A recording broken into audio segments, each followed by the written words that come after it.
Have you ever wondered what it would feel like to witness the beginning of an ice age?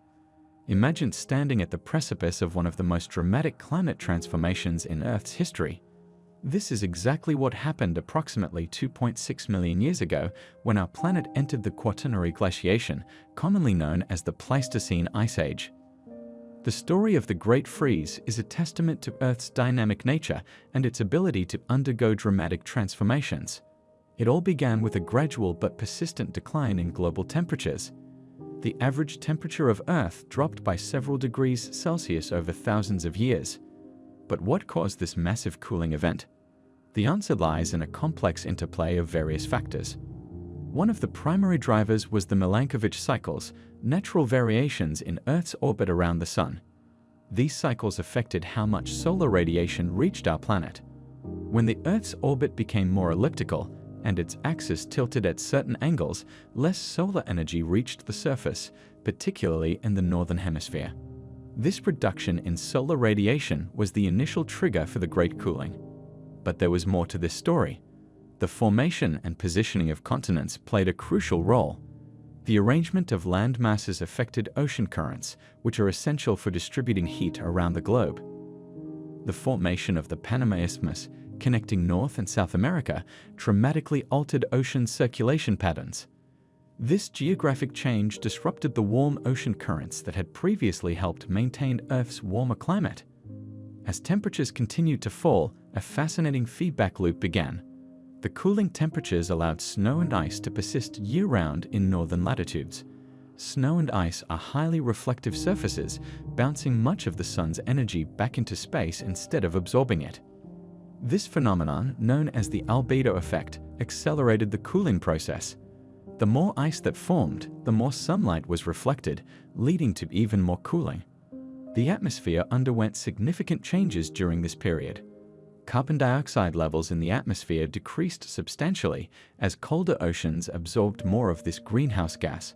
With less CO2 in the atmosphere, the planet's natural greenhouse effect weakened, further contributing to the cooling trend.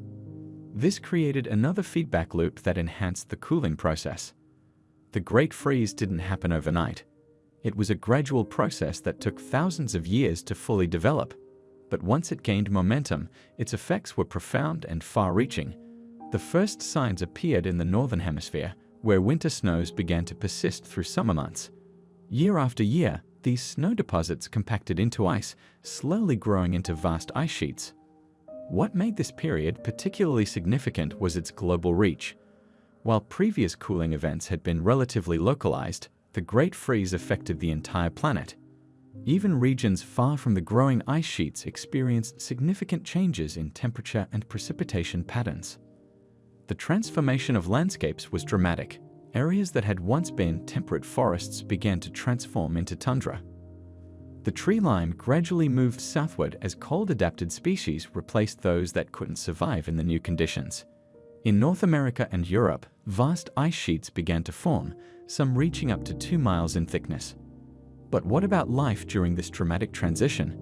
The onset of the Ice Age posed unprecedented challenges for the plants and animals of the time. Many species faced a critical choice: adapt, migrate, or face extinction. This period marked the beginning of remarkable evolutionary adaptations that would allow certain species to thrive in the new cold conditions. The Great Freeze also had profound effects on sea levels. As more water became locked in ice sheets, global sea levels dropped by hundreds of feet. This exposed new land bridges between continents, which would later play crucial roles in species migration and human dispersal across the globe. The beginning of the Ice Age wasn't just a climate event, it was a transformation that would reshape Earth's surface, redirect the course of evolution, and set the stage for human prehistory. The conditions it created would ultimately influence where and how early human populations would develop and migrate. Understanding the Great Freeze is crucial because it reminds us of Earth's capacity for dramatic climate change and the profound impact such changes can have on life. It raises important questions about climate stability and change. How do such massive climate transitions begin? What triggers them? And perhaps most importantly, what can they teach us about our planet's climate system and its sensitivity to change? As we study this pivotal moment in Earth's history, we gain valuable insights into the complex interactions between Earth's orbital mechanics, atmospheric composition, ocean currents, and life itself. The story of the Great Freeze continues to inform our understanding of climate dynamics and serves as a reminder of the remarkable adaptability of life on Earth. What would you do if you had to adapt to such dramatic climate change? How would modern civilization handle a similar transformation? These questions become increasingly relevant as we face our own climate challenges today, making the study of the Great Freeze not just a lesson in Earth's past, but potentially a guide for understanding our future. As the Great Freeze tightened its grip on Earth, nature responded with one of its most magnificent creations, the woolly mammoth. These remarkable creatures weren't just surviving in the harsh Ice Age conditions, they were thriving. But how did these massive beings become so perfectly adapted to a world of ice and snow? Let's start with what made woolly mammoths truly special. Standing up to 11 feet tall at the shoulder and weighing up to 6 tons, these giants developed a suite of cold weather adaptations that made them the ultimate Ice Age survivors. Have you ever wondered why they were called woolly in the first place? The answer lies in their extraordinary coat, which consisted of 3 distinct layers. The outer layer featured guard hairs that could grow up to 3 feet long, providing excellent protection against wind and snow. Beneath this was a dense layer of shorter, thicker hair, and finally, close to the skin, a superfine undercoat of wool that trapped warm air close to the body. But their remarkable fur was just the beginning. Woolly mammoths possessed several other fascinating adaptations that set them apart from their elephant cousins. Their ears were notably smaller than those of modern elephants, but why? The answer lies in heat conservation. Smaller ears meant less surface area for precious body heat to escape. They also developed thick layers of fat, up to 4 inches deep, providing both insulation and energy storage for the harsh winter months. One of the most intriguing features of woolly mammoths was their blood. Scientists have discovered that these creatures possessed a type of hemoglobin that could continue delivering oxygen to their bodies even at very low temperatures. This adaptation was crucial for survival in the extreme cold, where normal blood might become too thick to flow properly. Think about it. How amazing is it that their very molecular structure evolved to combat the cold? Their famous tusks, which could grow up to 15 feet long, were more than just impressive displays. These curved weapons served multiple purposes. They were used to fight off predators, compete with other mammoths, and most importantly, to sweep away snow to reach the vegetation beneath. The tusks even show annual growth rings, similar to trees, which tell us about the seasonal challenges these animals faced. But woolly mammoths weren't solitary creatures. They lived in herds, typically led by an experienced matriarch, much like modern elephants.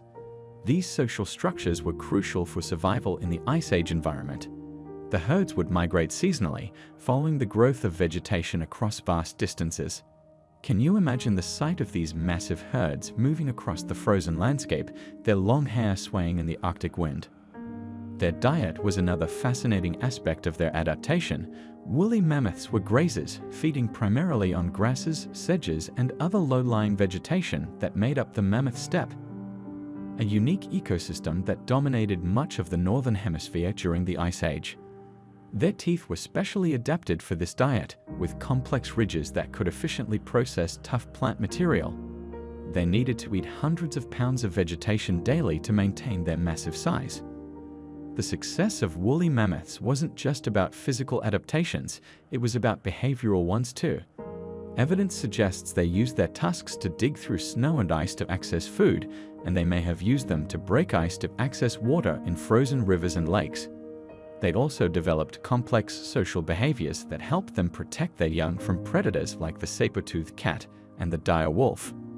These magnificent creatures became so well adapted to cold conditions that they survived in isolated populations on Wrangel Island, off the coast of Siberia, until as recently as 4,000 years ago, long after most of their mainland relatives had disappeared.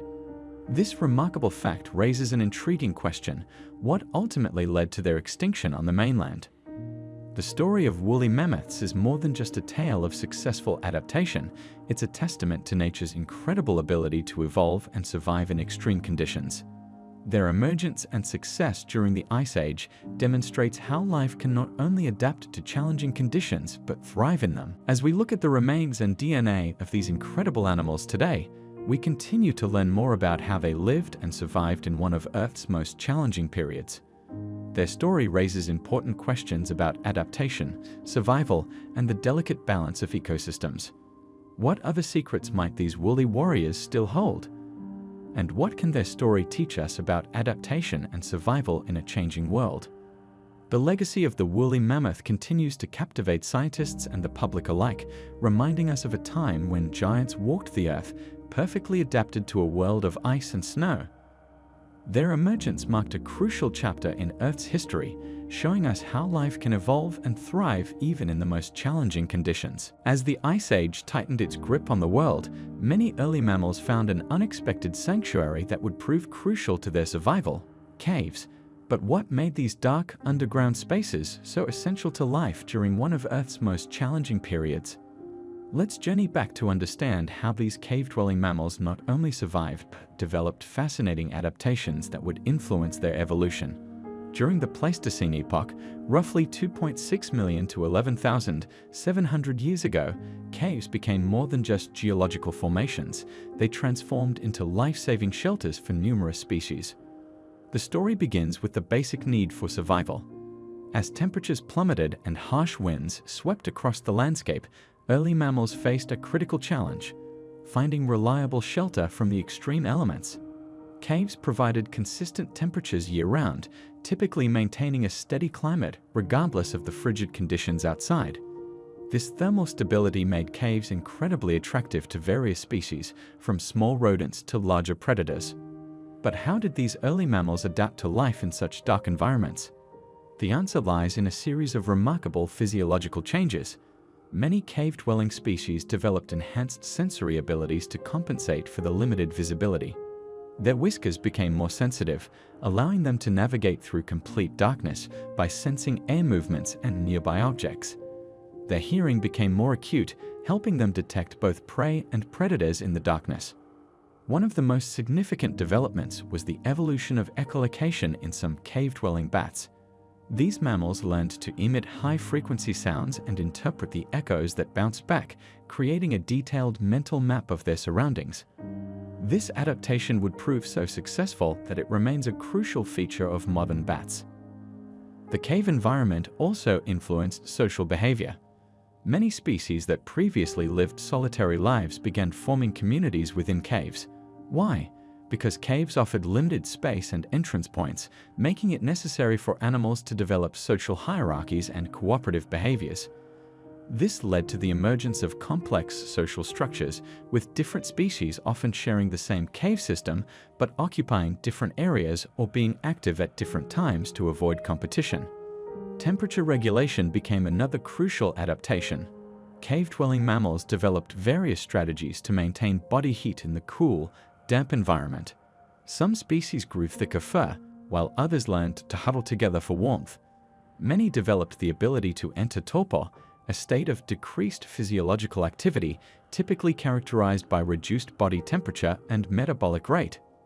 But life in caves wasn't just about survival, it was also about reproduction and raising young. Caves provided secure locations for breeding and rearing offspring, protected from both the elements and predators.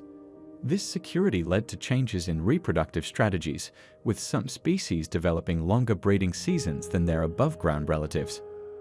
The cave environment also influenced dietary adaptations. Many cave-dwelling mammals became opportunistic feeders, able to survive on whatever food sources were available. Some developed the ability to digest a wider variety of foods, while others became highly specialized to exploit specific cave resources, such as insects or small invertebrates that also inhabited these spaces. What about the competition for these valuable shelters? Archaeological evidence shows that caves were often shared by different species, but not always peacefully. Larger predators would typically occupy the cave entrances, while smaller mammals would retreat deeper into the cave system. This spatial organization led to the development of complex behavioral patterns and timing strategies to avoid confrontation. The legacy of these cave-dwelling adaptations continues to influence modern mammals.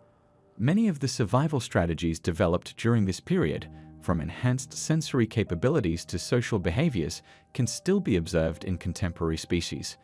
But perhaps more importantly, these adaptations demonstrate the remarkable resilience and adaptability of early mammals in the face of environmental challenges. What makes this story particularly relevant today?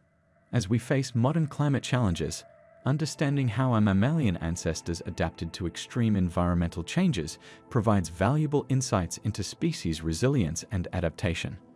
The cave dweller's tale is not just a historical account, it's a testament to the incredible adaptability of life on Earth. As we conclude this exploration of cave-dwelling mammals, we're left with an important question. What other survival strategies might have developed in these underground sanctuaries that we haven't yet discovered? The caves that sheltered our early mammalian relatives continue to yield new secrets, helping us better understand how life adapts and evolves in the face of environmental challenges. These cave-dwelling adaptations would prove crucial not just for immediate survival during the Ice Age, but for the long-term evolution of many mammalian species. The story of these cave dwellers reminds us that sometimes the most challenging environments can lead to the most remarkable innovations in the natural world. As we venture into one of the most fascinating chapters of mammalian evolution, we encounter the legendary saber-toothed cats, whose reign as apex predators marked a crucial period in Earth's history. But what made these magnificent creatures so special, and how did they become such successful hunters? The story begins roughly 42 million years ago when the first saber-toothed cats emerged. Unlike the popular misconception that there was only one type of saber-toothed cat, there were actually several different families and species. The most well-known among them was Smilodon, often called the saber-toothed tiger, although it wasn't closely related to modern tigers at all. Have you ever wondered why they developed those impressive canine teeth? The signature feature of saber-toothed cats was, of course, their elongated upper canine teeth, which could grow up to 7 inches in length in some species. These weren't just for show, they were precision killing tools. The teeth evolved as a specialized adaptation for hunting large prey in the cold environments of the Pleistocene epoch. But here's something interesting. These massive teeth required equally impressive adaptations in their skull and neck muscles to be effective. The hunting technique of saber-toothed cats was quite different from modern big cats. While today's lions and tigers rely on suffocation by clamping their jaws around their prey's throat, saber-tooths used their enormous canines to deliver a precise, fatal bite to the throat or belly of their prey. This required incredible neck strength. Their neck muscles were so powerful that they could lift prey twice their own weight. But let's address a burning question. How did they avoid breaking those impressive teeth? The answer lies in their careful hunting strategy. Saber-tooths would ambush their prey and use their powerful front limbs to immobilize it before delivering the killing bite. Their forearms were notably more robust than those of modern cats, allowing them to wrestle large prey to the ground. The environment played a crucial role in their evolution. During the Pleistocene, vast grasslands and steppes provided both challenges and opportunities. Large herbivores like mammoths, ground sloths, and bison were abundant, offering perfect prey for these specialized hunters. But why did they need such large prey? The answer lies in their energy requirements. Saber-toothed cats were quite large themselves. Smilodon fatalis, for instance, could weigh up to 600 pounds. To maintain such body mass, they needed to hunt prey that provided substantial meals. Their specialized hunting technique allowed them to take down animals much larger than themselves, making them incredibly successful predators. Social behavior was another fascinating aspect of saber-tooth life. Evidence suggests that some species like Smilodon might have been social animals, similar to modern lions. Fossil findings show healed injuries that would have prevented solitary hunting, indicating that injured individuals were cared for by their group members.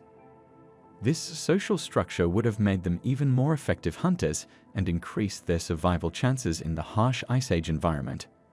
The saber-toothed cat's success story spans millions of years, but like many Ice Age mammals, they faced extinction around 10,000 years ago. What led to their disappearance?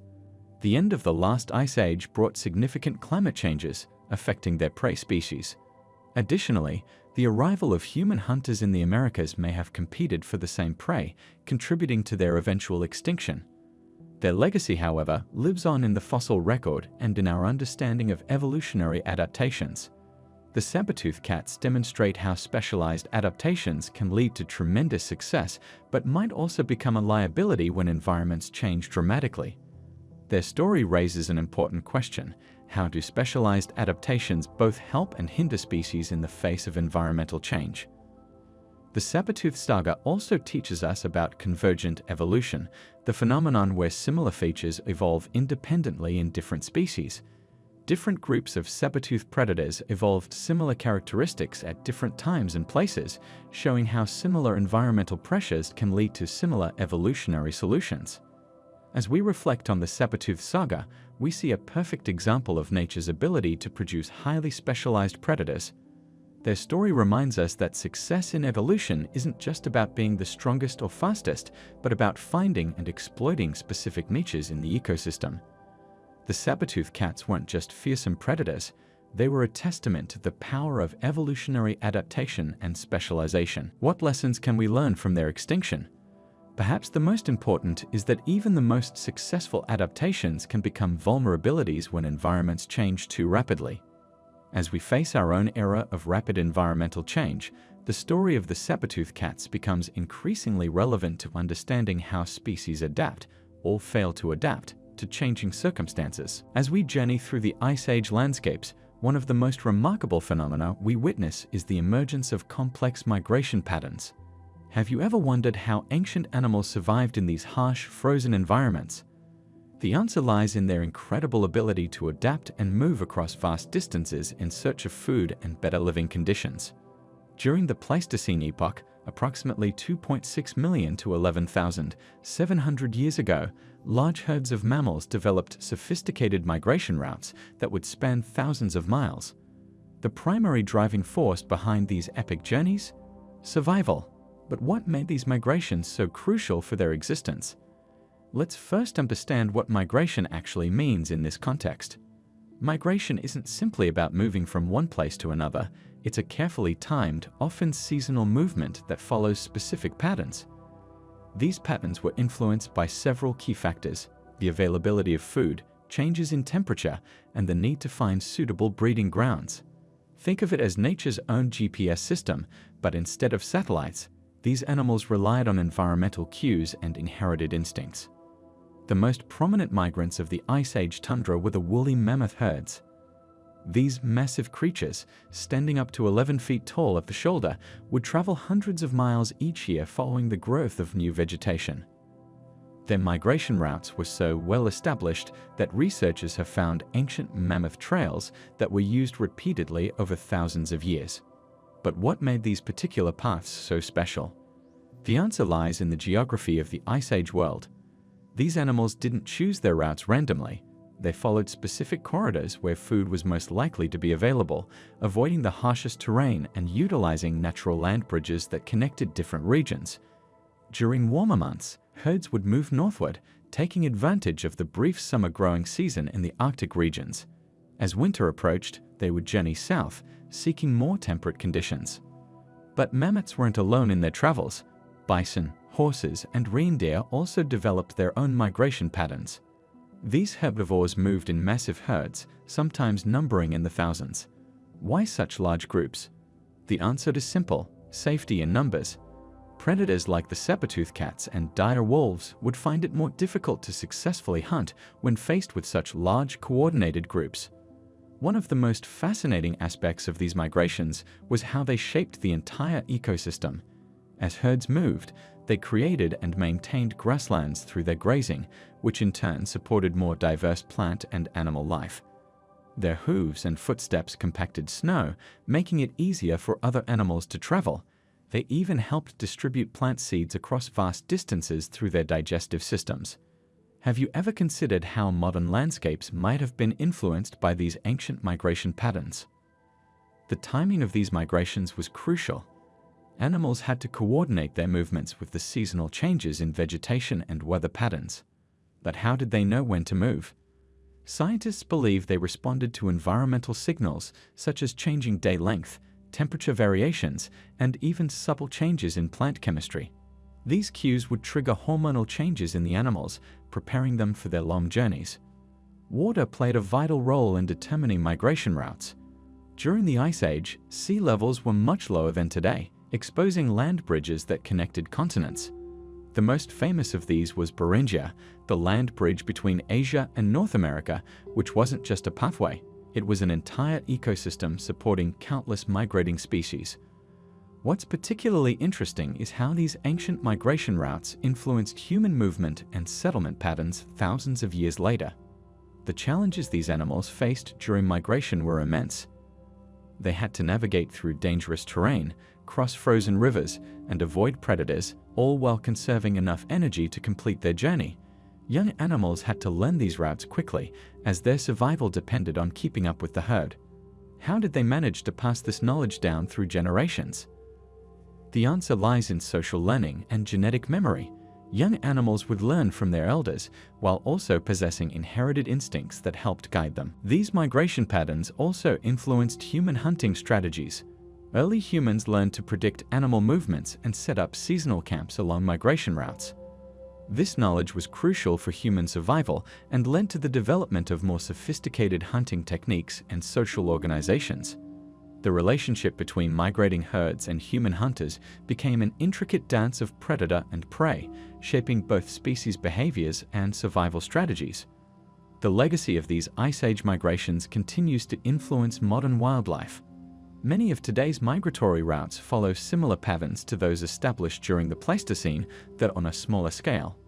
Understanding these ancient migration patterns helps us better comprehend current animal behaviors and the importance of preserving migration corridors for modern species. As we reflect on these remarkable journeys, we must consider the incredible adaptability of life. These animals didn't just survive in harsh conditions, they developed complex strategies that allowed their species to thrive for hundreds of thousands of years. What lessons can we learn from these ancient travelers about adaptation, survival, and the interconnectedness of ecosystems? The story of the tundra travelers reminds us that migration isn't just about movement, it's about the intricate web of life that develops when species learn to navigate their environment in harmony with natural cycles. As we face modern environmental challenges, understanding these ancient patterns becomes increasingly relevant to conservation efforts and our understanding of ecosystem dynamics. As we venture into the fascinating world of the boreal forests during the Ice Age, we discover a remarkable story of adaptation and survival. Have you ever wondered how animals managed to thrive in these harsh, frozen landscapes? The answer lies in a complex web of evolutionary adaptations and ecological relationships that developed over thousands of years. The boreal forest, also known as taiga, emerged as a crucial ecosystem during the Ice Age, forming a band of coniferous woodland that stretched across North America, Europe, and Asia. These forests weren't just random collections of trees. They were sophisticated survival systems that provided shelter and sustenance for countless species, particularly smaller mammals. But what made these frozen forests so special for smaller mammals? The key lies in their structure. The dense canopy of evergreen trees, primarily spruce, pine, and fir, created a unique microclimate beneath their branches. This canopy acted as a natural shelter, protecting the forest floor from extreme temperatures and heavy snow accumulation. Think of it as a natural umbrella, creating a more stable environment beneath the treetops, where temperatures remained more moderate than in exposed areas. The smaller mammals that called these forests home included various species of voles, lemmings, snowshoe hares, and Arctic foxes. These creatures developed fascinating adaptations to survive in this challenging environment. For instance, did you know that many of these mammals underwent seasonal color changes? The snowshoe hare, for example, would transform from brown in summer to pure white in winter, providing perfect camouflage against both the forest floor and snow-covered landscape. Food availability in the boreal forest was another crucial factor that made it ideal for smaller mammals. Despite the harsh conditions, these forests provided a year-round food supply. The coniferous trees produced a constant supply of seeds, while the forest floor hosted various lichens, mosses, and small plants that remained accessible even during winter months. Some mammals, like voles and lemmings, learned to navigate in the subnivean zone, the space between the ground and snow cover, where they could find food and stay protected from predators and extreme cold. The relationship between these smaller mammals and their forest habitat was truly remarkable. They didn't just survive, they became integral parts of the ecosystem. These animals served as essential seed dispersers, helping to maintain and expand the forest. Their burrowing activities aerated the soil and distributed nutrients, while their feeding habits helped control plant populations and maintain the forest's ecological balance. But life in the frozen forest wasn't without its challenges. How did these animals cope with the extreme cold? The answer lies in both behavioral and physiological adaptations. Many species developed thicker fur coats, while others created elaborate burrow systems or shared communal nests to conserve body heat.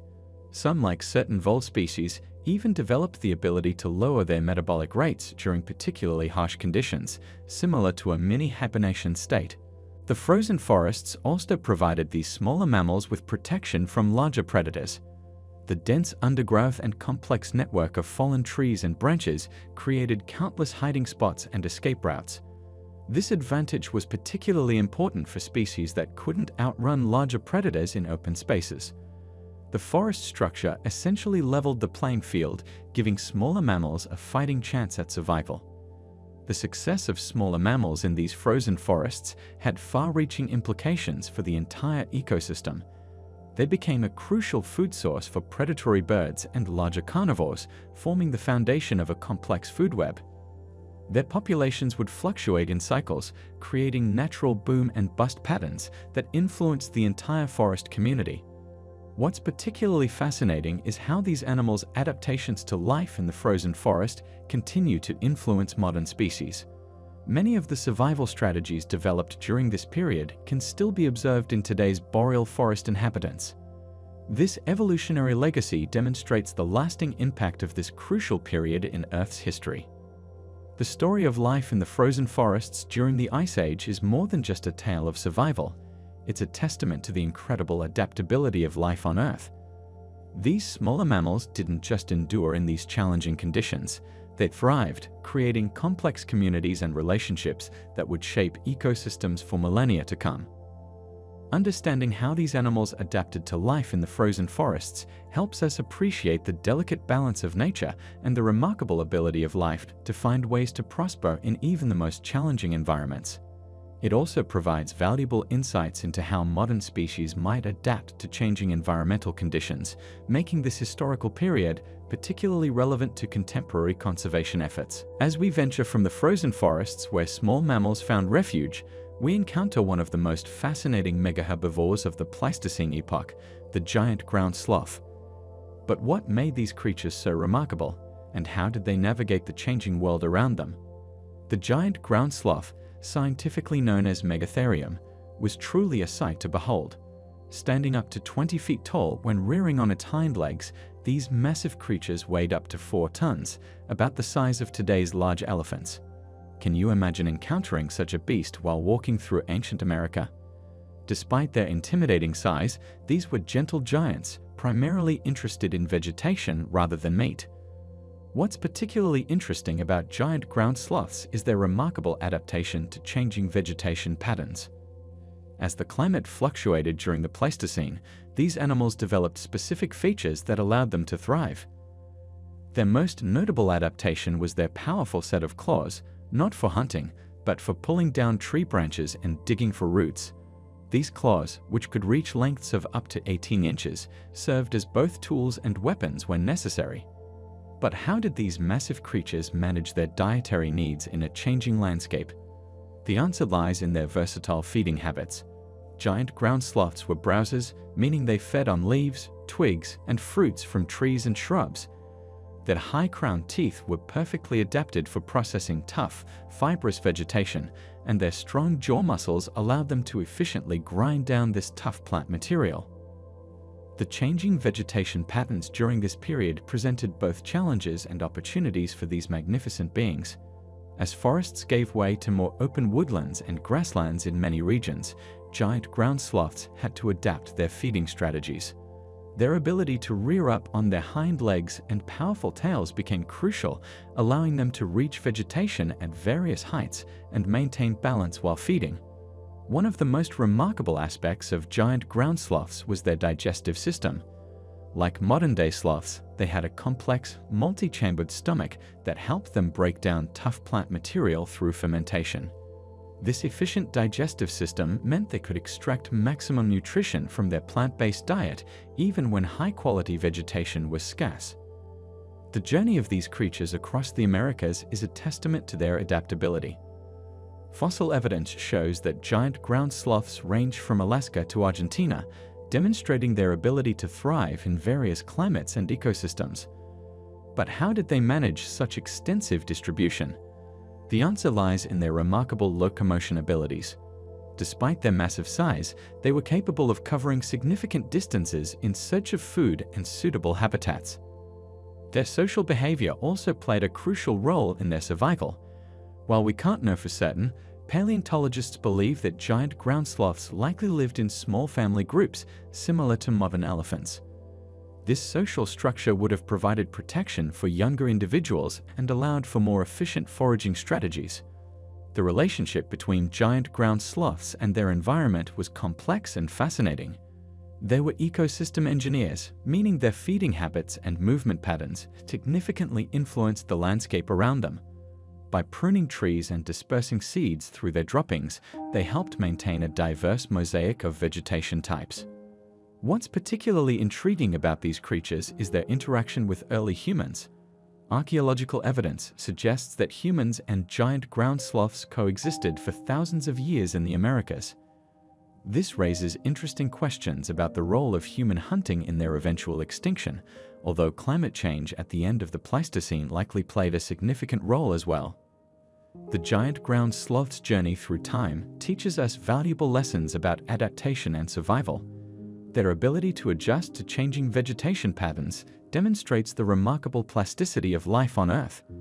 These creatures didn't just survive, they thrived across vast territories and diverse ecosystems for millions of years. As we examine their fossil remains today, we can piece together their story, one of successful adaptation to environmental change. Their massive size, specialized feeding adaptations, and complex social behaviors all contributed to their success during the Pleistocene epoch. The giant ground sloth's journey reminds us that even the most seemingly unlikely creatures can find ways to adapt and prosper in the face of environmental challenges. What makes their story particularly relevant today is how it illustrates the delicate balance between animals and their environment. As we face modern climate change and habitat alterations, the lessons from these ancient giants become increasingly pertinent. How did they manage to adapt so successfully to changing conditions? What can their story teach us about resilience and adaptation in the face of environmental change? The giant ground sloth's journey through the Pleistocene serves as a remarkable example of nature's ability to evolve and adapt. Their legacy lives on in the modern sloths of South America, though much smaller in size, who continue to demonstrate the remarkable adaptability of their ancient ancestors. As the Ice Age tightens its grip on the landscape, let's explore one of the most fascinating phenomena of this harsh period: the congregation of diverse mammals around river valleys. Have you ever wondered where animals go when their usual habitats become uninhabitable? The answer lies in the life-sustaining river valleys that remained relatively warm and ice-free during the Pleistocene epoch. River valleys during the Ice Age became crucial survival zones, acting as natural refuges for countless species. These areas maintained temperatures slightly warmer than surrounding regions due to the flowing water and protected topography. But why exactly were these valleys so special? The flowing water, even in the coldest periods, prevented complete freezing, creating a microclimate that supported plant life year-round. This made river valleys essentially oases in an otherwise frozen world. The concentration of animals in these areas created what scientists call refugia, biological hotspots where species could survive through harsh climatic periods. These weren't just random gatherings, they were complex communities that formed out of necessity. Imagine dozens of species, from massive mammoths to smaller mammals like beavers and otters, all sharing the same limited space along these waterways. What made these river valley communities particularly interesting was the unusual mix of species that wouldn't normally interact. Predators and prey were forced into closer proximity than usual, leading to unique ecological relationships. For instance, evidence shows that dire wolves and American lions, typically competitors, had to develop ways to share these limited hunting grounds. The vegetation along these rivers played a crucial role in supporting this diverse animal community. While much of the surrounding landscape might have been frozen or covered in snow, river valleys maintained bands of productive plant life. These riparian zones, areas along riverbanks, supported willows, sedges, and other cold-resistant plants that provided vital food sources for herbivores. But how did these animals adapt to such crowded conditions? The answer lies in behavioral adaptations. Species that might normally avoid each other developed temporal partitioning, using the same areas at different times of day. Some became more nocturnal, others more diurnal, all to minimize conflict in these crowded spaces. Water availability was another crucial factor. While much of the landscape was locked in ice, rivers provided consistent access to liquid water, essential for survival. This created a situation where animals had to develop social hierarchies around water access. Larger animals like mammoths and giant ground sloths could dominate the prime water access points, while smaller species had to find alternative approaches. The concentration of life in these valleys also had long-term ecological impacts. The heavy use of these areas by large herbivores helped maintain open grasslands along the river margins, preventing forest encroachment and creating what ecologists call a mammoth steppe environment. This habitat modification benefited many other species that preferred open environments. Disease transmission became more prevalent in these crowded conditions. The close proximity of different species created opportunities for pathogens to spread more easily. However, this might have also led to the development of stronger immune systems in surviving populations. These river valley refuges also played a crucial role in species survival during the harshest periods of the Ice Age. When conditions improved, these areas served as source populations for recolonizing surrounding regions. Think of them as natural Noah's Arks, preserving biological diversity until conditions improved. The soil in these valleys became enriched over time due to the concentration of animal activity. The accumulation of dung and other organic matter created fertile zones that would continue to influence ecosystem productivity for thousands of years. Modern researchers can still identify these ancient refuge areas by studying soil composition and fossil distributions. The social dynamics in these refuges were complex. Evidence suggests that some species developed more sophisticated social structures to cope with the crowded conditions. For instance, proboscideans, elephants, and their relatives likely enhanced their already complex social behaviors to manage the challenges of living in close quarters with other herds. These river valley refuges teach us important lessons about ecosystem resilience and adaptation. They show how species can adapt to extreme circumstances and how biological communities can reorganize themselves under pressure. The evidence of these gatherings comes from multiple sources: fossil accumulations, ancient DNA in sediments, and geological indicators of animal activity. Understanding these Ice Age refuges helps us better comprehend modern wildlife responses to climate change. Just as ancient mammals sought out these protective environments, today's animals often rely on similar refuge areas when their habitats are threatened by environmental changes. This fascinating period in Earth's history demonstrates the remarkable adaptability of life and the importance of protective habitats during times of environmental stress.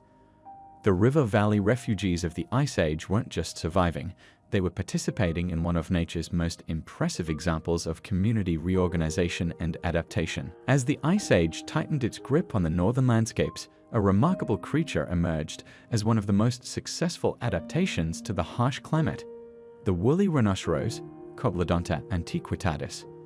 But how did these magnificent beasts become such perfectly adapted Arctic survivors? Let's explore their fascinating journey through evolutionary history. The story of the woolly rhinoceros begins around 350,000 years ago, when their ancestors began adapting to the increasingly cold conditions of Pleistocene Eurasia. Unlike their modern relatives in Africa and Asia, these rhinos developed a suite of specialized features that made them true champions of the cold. But what made them so different from their warm-weather cousins? First and foremost, their most distinctive feature was their thick, shaggy coat, a double-layered marvel of evolutionary engineering. The outer layer consisted of long, coarse guard hairs that could grow up to 20 centimeters in length, while the inner layer was made up of dense, soft wool that provided exceptional insulation. This combination proved remarkably effective at trapping air and maintaining body heat in temperatures that could plunge far below freezing. But their woolly coat wasn't their only cold weather adaptation.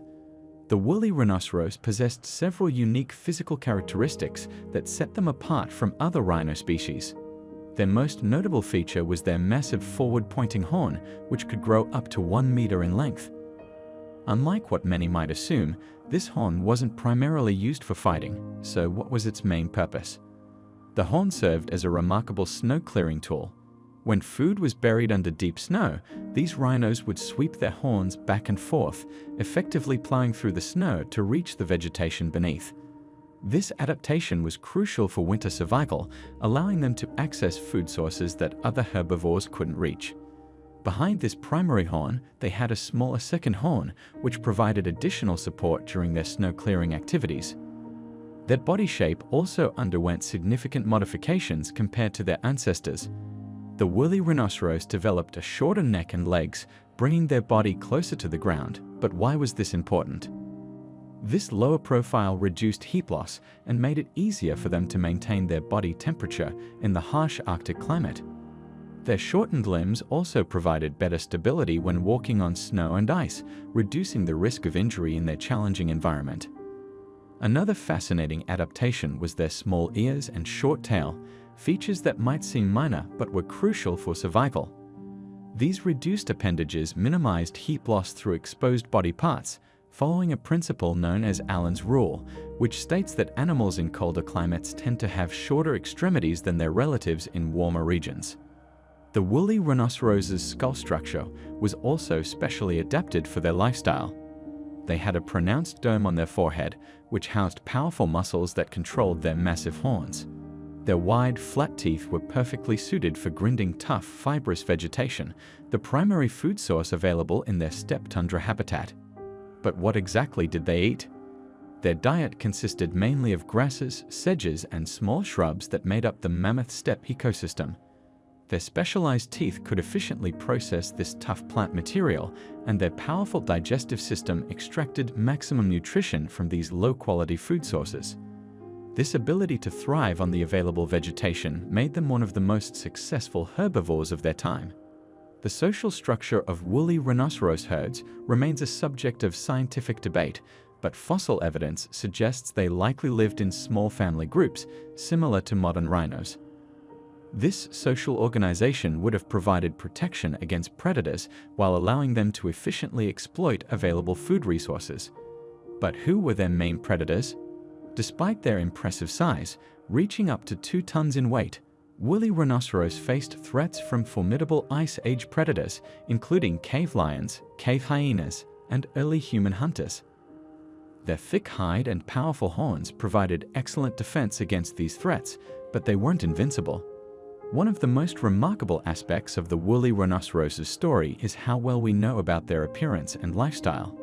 Unlike many extinct species, we have detailed information about their physical characteristics thanks to preserved specimens found in permafrost.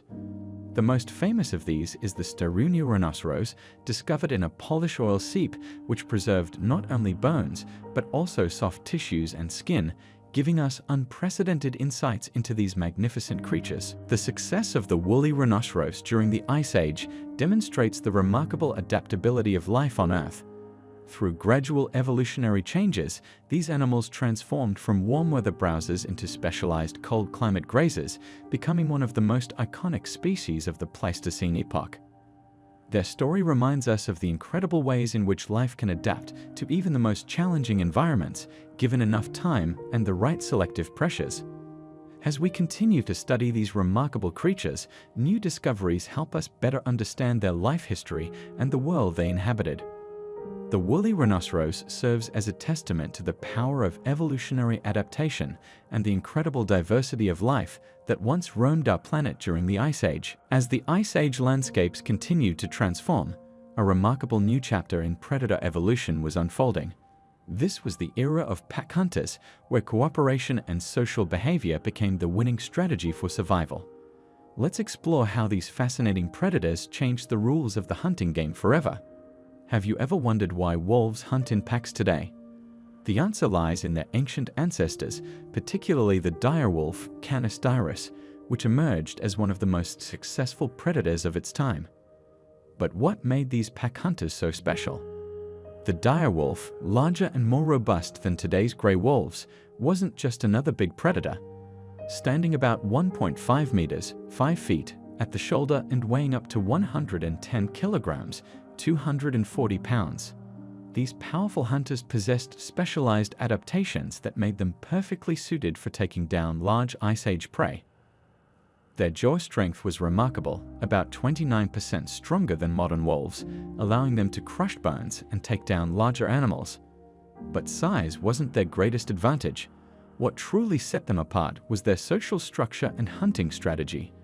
Like modern wolves, dire wolves hunted in coordinated packs, typically consisting of 10 to 30 individuals. This social organization wasn't just about strength in numbers, it represented a sophisticated hunting strategy that would change predator-prey dynamics forever. Why was pack hunting so revolutionary? Think about the challenges of hunting large prey alone. A single predator, no matter how strong, faces significant risks when attacking large animals. But a pack? That's a different story entirely. Pack hunting allowed these predators to 1. Take down larger prey than any individual could manage alone. 2. Reduce individual risk during hunts. 3. Share parental duties and protect young more effectively. 4. Defend territories against competing predators. 5. Share information about prey locations and hunting strategies. But dire wolves weren't the only success story of pack hunting. The Ice Age saw the rise of several other social predators. The American lion, Panthera atrox, though not typically a pack hunter, would occasionally cooperate during hunts. Early humans, Homo sapiens and other human species, were also emerging as formidable pack hunters during this period, using their intelligence and tools to compensate for their physical limitations. What made this time period particularly suitable for pack hunters? The answer lies in the prey available. The Ice Age megafauna, including mammoths, giant ground sloths, and large bison, provided abundant food sources, but these animals were too large and dangerous for most solo predators to tackle. Pack hunting was the perfect solution to this challenge. The success of pack hunters also led to important evolutionary developments in prey species. Many herbivores developed their own social structures, forming herds as a defense against coordinated predator attacks. This created an evolutionary arms race between predator and prey social behaviors that continues to influence animal behavior today. Let's consider the evidence we have for pack hunting in the fossil record. How do we know these ancient predators hunted in groups? Several lines of evidence support this. 1. Fossil assemblages showing multiple predator individuals at kill sites. 2. Tooth wear patterns indicating shared feeding behaviors. 3. Skeletal adaptations suggesting coordinated hunting strategies. 4. Comparisons with modern pack hunting relatives. The legacy of these Ice Age pack hunters continues to influence our world today. Modern wolves, African wild dogs, and other social predators are the living descendants of this revolutionary hunting strategy. Their success story demonstrates how cooperation can be just as important as physical strength in the struggle for survival. But perhaps the most fascinating aspect of pack hunting's evolution is its impact on intelligence and social behavior.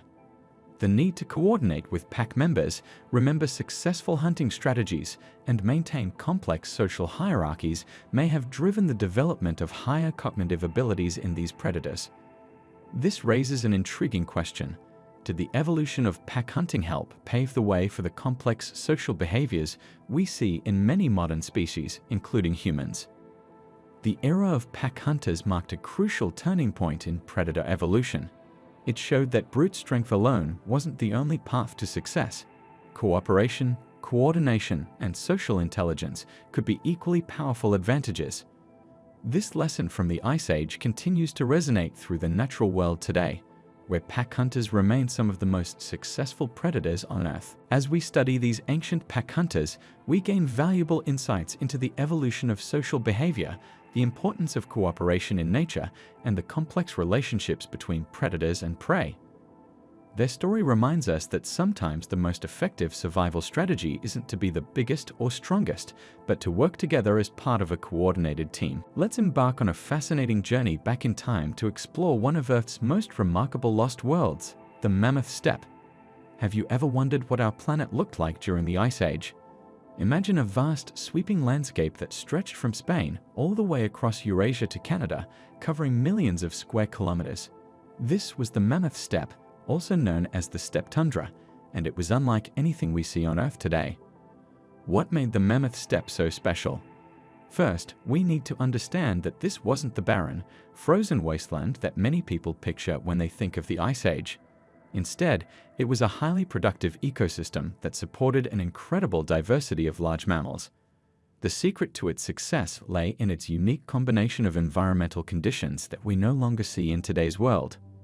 The Mammoth Steppe existed during the Pleistocene epoch, particularly during glacial periods when much of the Earth's water was locked up in massive ice sheets.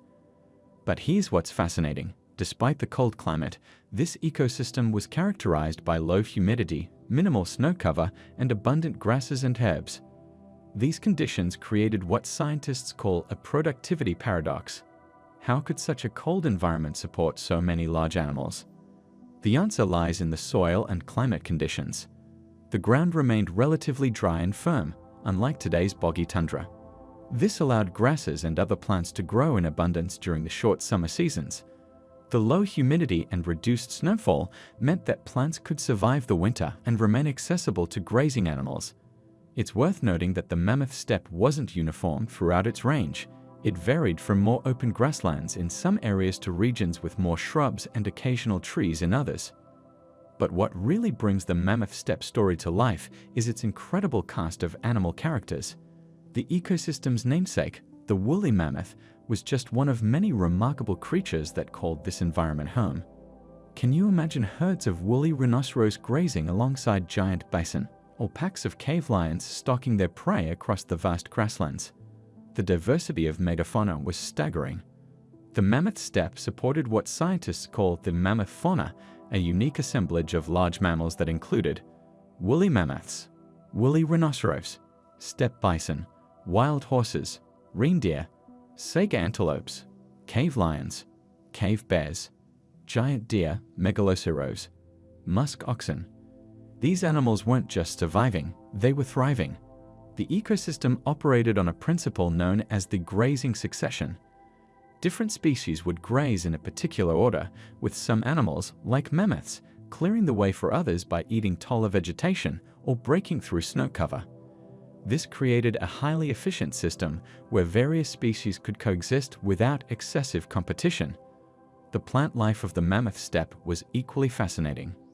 Unlike today's tundra, which is dominated by moss and lichen, the Mammoth Steppe featured various species of grasses, sedges, forbs, flowering plants, herbs, small shrubs. These plants had adapted to the unique conditions of the steppe, developing characteristics that allowed them to thrive in cold, dry conditions while providing nutritious forage for the numerous herbivores. But why did this remarkable ecosystem disappear? The end of the Mammoth Steppe is tied to complex changes that occurred as the Earth transitioned out of the last ice age. As the climate warmed and became more humid, the unique conditions that maintained the steppe began to change. Increased moisture led to the development of peat bogs and forests, transforming the landscape. The loss of this ecosystem contributed to the extinction of many of its characteristic animals. The story of the Mammoth Steppe teaches us valuable lessons about how ecosystems function and how they can change over time. It shows us that seemingly harsh environments can support incredible biodiversity under the right conditions. It also raises important questions about conservation and ecosystem management in our current era of climate change. Understanding the Mammoth Steppe is crucial for modern science. It helps us Better understand past climate changes and their effects on ecosystems. Study the relationships between large herbivores and their environment. Consider the potential for rewilding projects in certain areas. Learn about the adaptability of species to extreme conditions. The legacy of the mammoth steppe continues to influence scientific research today. Some scientists are even working on projects to restore aspects of this lost ecosystem through the reintroduction of large herbivores to certain Arctic regions. These efforts help us understand not only our past, but also potential solutions for maintaining biodiversity in a changing world. The mammoth steppe story reminds us that Earth's history is full of remarkable ecosystems that were once as real and vibrant as any we see today. It challenges us to think about how environments change over time and what lessons we can learn from these changes for our future. While the mammoth steppe was home to impressive megafauna, an equally fascinating story was unfolding among the smaller mammals that shared this environment. These resourceful creatures, often overlooked in the shadow of their larger counterparts, demonstrated remarkable adaptability and survival skills that would ultimately prove crucial to their long-term success. Have you ever wondered how smaller mammals managed to survive in a world dominated by giants? The answer lies in their incredible adaptations and clever strategies.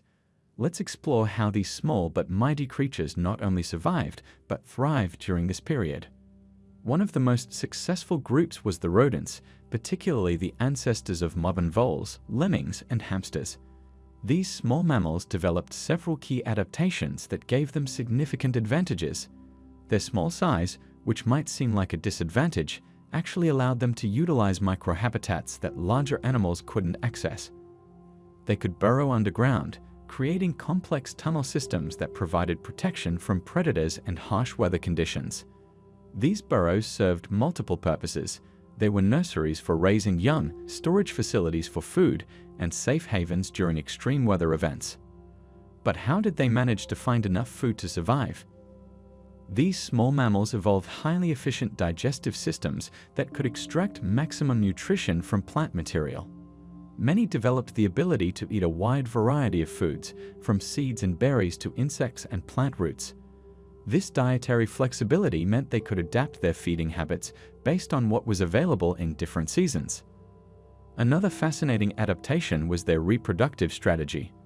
Unlike larger mammals that might produce 1 or 2 offspring per year, many small mammals could produce multiple litters with several young in each. This high reproductive rate helped ensure their survival even when facing numerous predators and challenging environmental conditions. For instance, some species of voles could produce a new litter every 3 to 4 weeks during favorable conditions, with each litter containing 4 to 8 pups. The success of these small mammals also depended on their metabolic adaptations. Many developed the ability to enter torpor, a state of decreased physiological activity typically characterized by reduced body temperature and metabolism. This adaptation was particularly valuable during periods of food scarcity or extreme cold. Some species even developed sophisticated fat storage systems, allowing them to survive long periods without food. But perhaps one of the most remarkable aspects of these small mammals was their social behavior.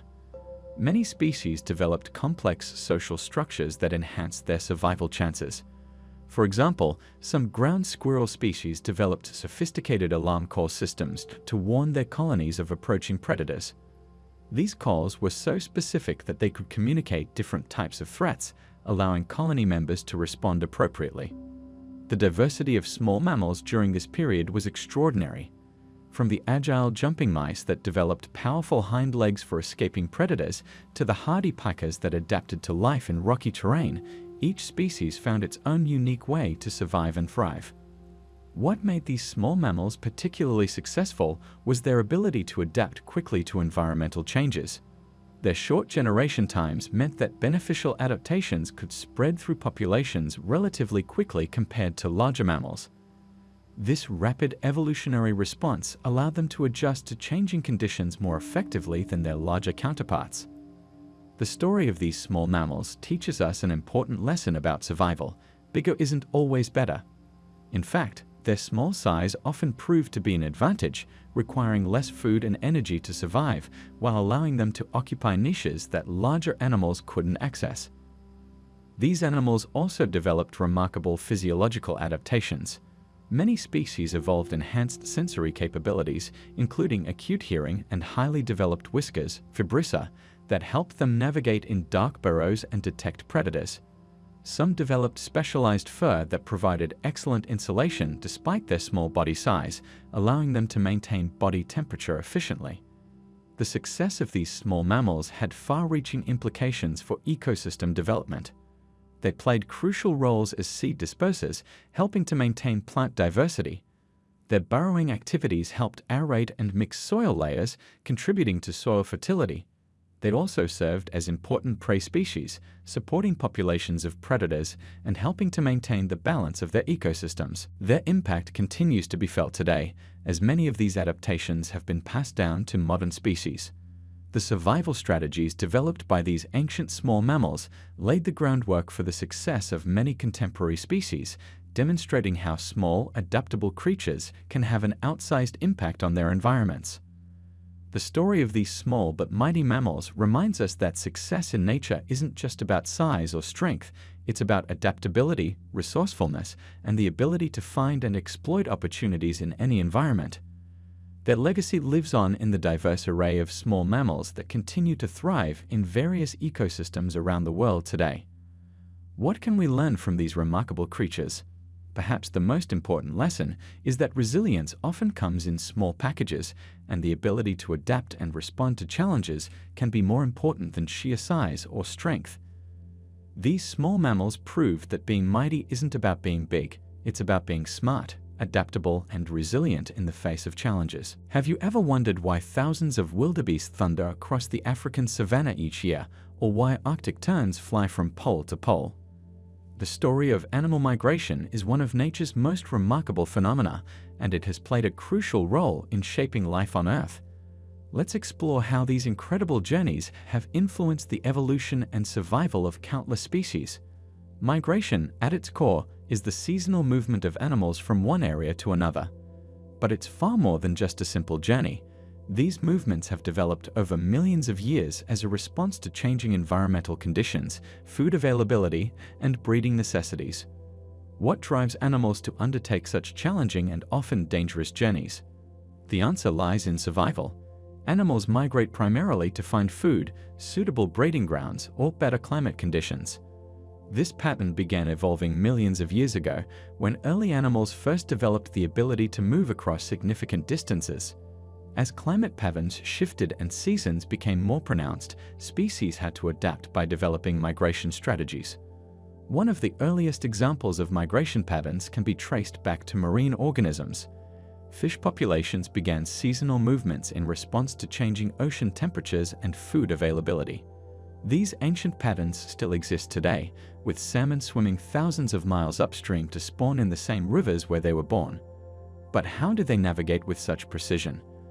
Scientists have discovered that many migratory animals possess remarkable navigation abilities.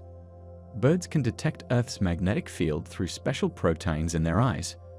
Whales use complex songs that can travel for miles underwater to communicate and coordinate their movements. Monarch butterflies somehow pass down migration routes through multiple generations, despite never having made the journey before. The impact of migration on evolution cannot be overstated. Species that developed successful migration strategies gained significant advantages. They could access abundant food sources, find safer breeding grounds, and avoid harsh weather conditions. This led to the development of specialized physical adaptations. Consider the Arctic tern's lightweight body and long wings, perfectly evolved for their record-breaking pole-to-pole migration. But migration isn't just about individual species. These movements create complex ecological connections across vast distances. When salmon migrate upstream, they transport marine nutrients to inland ecosystems. When birds migrate, they disperse seeds across continents. How many ecosystems depend on these migratory patterns for their very survival?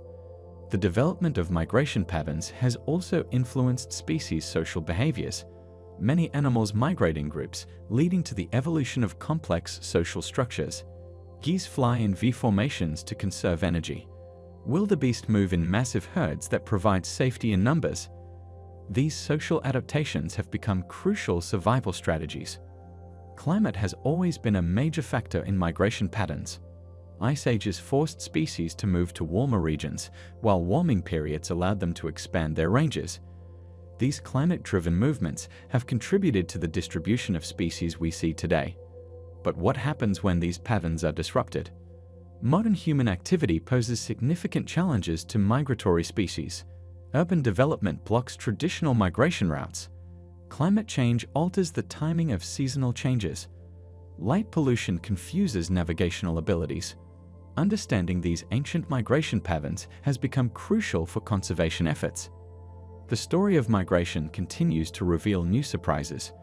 Recent research has discovered that even insects like dragonflies undertake multi-generational migrations, crossing oceans and continents. Mountain gorillas make smaller but equally important altitudinal migrations, following seasonal food sources up and down mountainsides. Technology has allowed us to track and understand these movements better than ever before. Satellite tracking has revealed previously unknown migration routes. Genetic studies show how migration patterns have influenced species evolution. What other secrets might we uncover about these remarkable journeys? Migration has also shaped human history. Early humans followed animal migration routes, leading to the spread of our species across the globe. Many human cultures still depend on migratory animals for food and resources. The seasonal movements of animals have influenced human settlement patterns, cultural practices, and even religious beliefs. The Great Migration story is one of nature's most powerful examples of adaptation and survival. It shows how species respond to environmental challenges through behavioral and physical evolution. These patterns have created intricate connections between distant ecosystems and continue to influence life on Earth today. As we face growing environmental challenges, understanding migration becomes increasingly important. How can we protect these ancient pathways? What happens to ecosystems when migration patterns change? The answers to these questions may be crucial for the future of many species, including our own. Migration remains one of nature's most spectacular phenomena, a testament to the incredible adaptability of life on Earth. It reminds us that survival often depends on movement, adaptation, and the ability to respond to changing conditions. As we continue to study these patterns, we gain not only scientific knowledge, but also a deeper appreciation for the interconnected nature of life on our planet. In the harsh world of the Ice Age, survival was an intricate dance between predator and prey, a relationship that shaped the destiny of countless species. Have you ever wondered how these ancient hunters and their prey evolved together, creating one of nature's most fascinating dynamics? Let's explore this complex relationship that defined life during the last Great Ice Age. At its core, the predator-prey relationship was far more sophisticated than simple pursuit and escape. Think of it as an evolutionary arms race, where both hunters and their quarry continuously developed new adaptations to outmaneuver each other. But what made these relationships so special during the Ice Age? The Ice Age presented unique challenges that intensified these interactions. With scarce resources and extreme weather conditions, predators had to become more efficient hunters, while prey species needed to develop better survival strategies. This period saw the emergence of some of the most remarkable hunting and defense adaptations in evolutionary history. Let's consider the iconic predators of the Ice Age. The saber-toothed cat, Smilodon, wasn't just equipped with impressive fangs. It developed powerful front limbs to grapple with large prey, compensating for its relatively weak bite force compared to modern big cats. The direwolf, larger and more robust than today's wolves, hunted in coordinated packs, taking down prey many times their size. But how did their prey respond to these formidable hunters? The prey species weren't passive participants in this evolutionary dance. Woolly mammoths developed their massive size not just to cope with the cold, but also as a defense against predators. Their thick hide and impressive tusks served as powerful deterrents. Similarly, ancient bison evolved to live in large herds, using collective vigilance and strength in numbers to protect themselves. What's particularly fascinating is how these relationships influenced behavior and social structures. Prey species like horses and deer developed sophisticated alarm systems within their herds. They could communicate danger through body language and vocalizations, allowing the entire group to respond to threats quickly. Did you know that many of these communication systems are still present in their modern descendants? The predator-prey relationship also shaped migration patterns, which we explored in the previous act. Predators would often follow their prey's seasonal movements, creating a mobile ecosystem that spread across vast territories. This movement wasn't random. It was a calculated dance where timing and energy conservation were crucial for both hunters and hunted. Intelligence played a crucial role in this relationship. Predators developed problem-solving abilities to outsmart their prey, while prey species became more adept at recognizing and avoiding dangerous situations. This cognitive arms race contributed to the evolution of larger brain sizes in both groups. Isn't it remarkable how the need to outsmart one another drove the development of intelligence? The Ice Age predator-prey relationship also influenced physical adaptations. Prey species often developed enhanced speed and endurance, while predators evolved better tracking abilities and hunting strategies. For example, snow leopards of the period developed extra-large paws to move efficiently across snow, while their prey, like mountain goats, became expert climbers. One of the most significant aspects of this relationship was its impact on population dynamics. Predator populations would rise and fall in response to prey availability, creating a natural balance. When prey became scarce, predator numbers would decline, allowing prey populations to recover.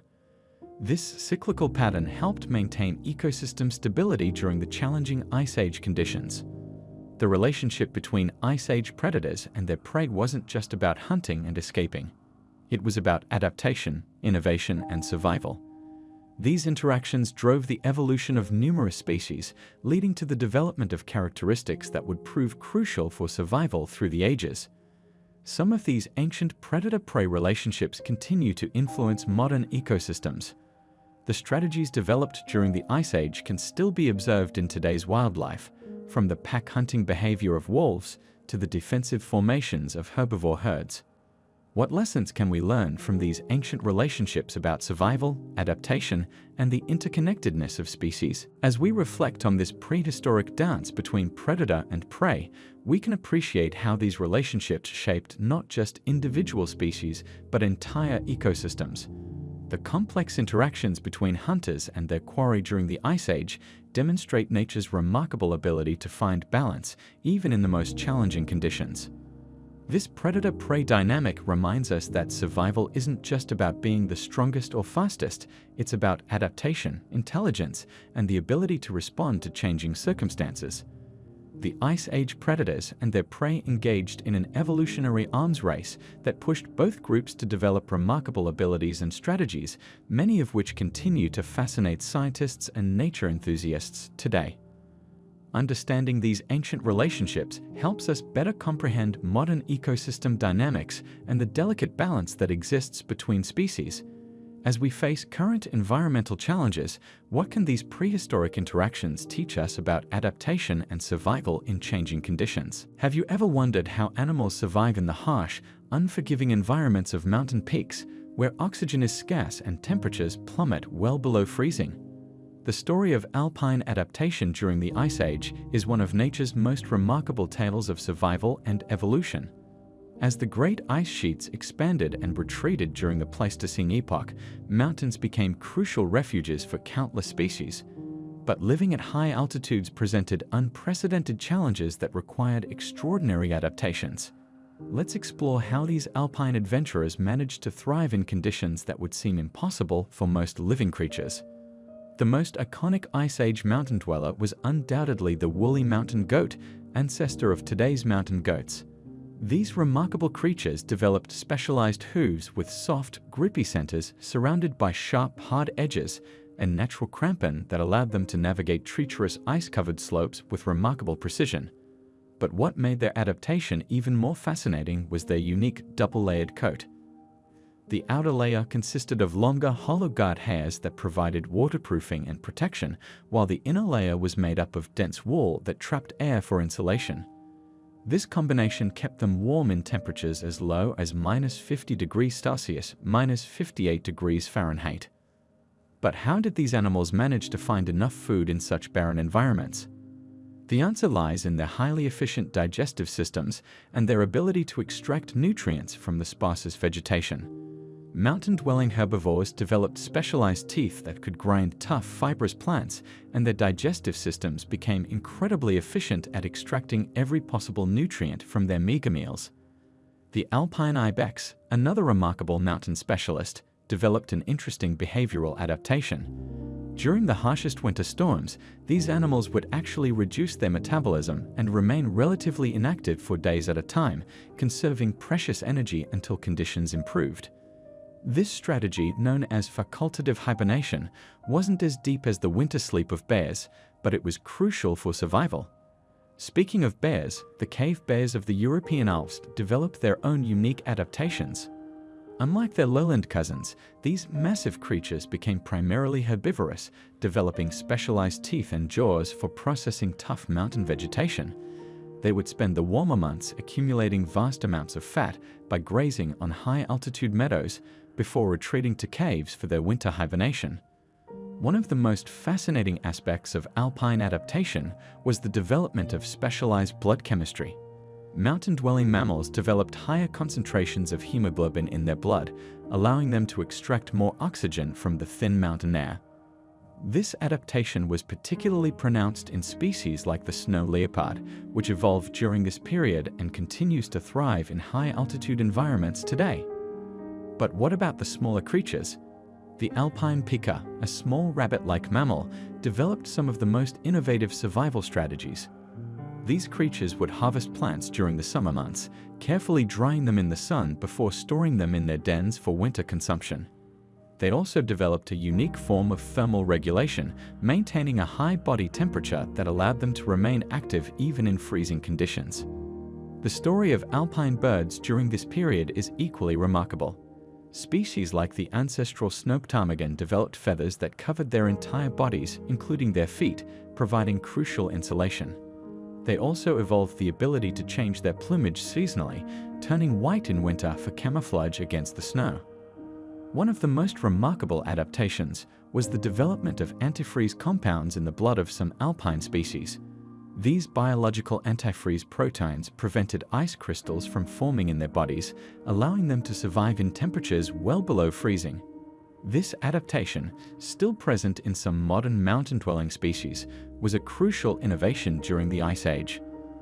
The harsh alpine environment also fostered unique social adaptations. Many species developed complex social structures that enhanced their survival chances. Mountain goats, for instance, formed small, tight-knit groups that would huddle together during storms, sharing body heat and protecting each other from predators. These adaptations didn't develop overnight.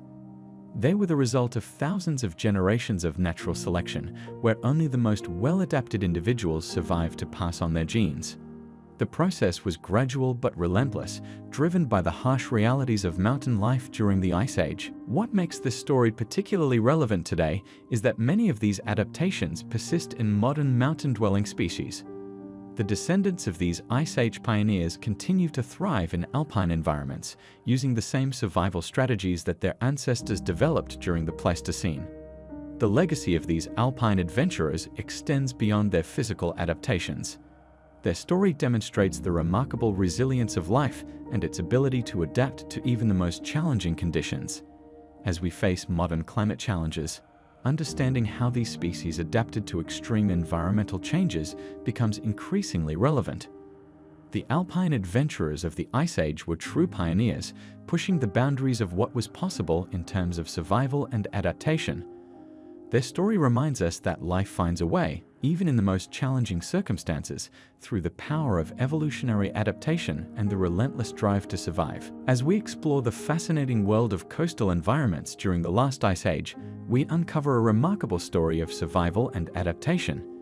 These ice-free coastlines became crucial sanctuaries for both plant and animal species, offering a glimpse into how life persisted during one of Earth's most challenging periods.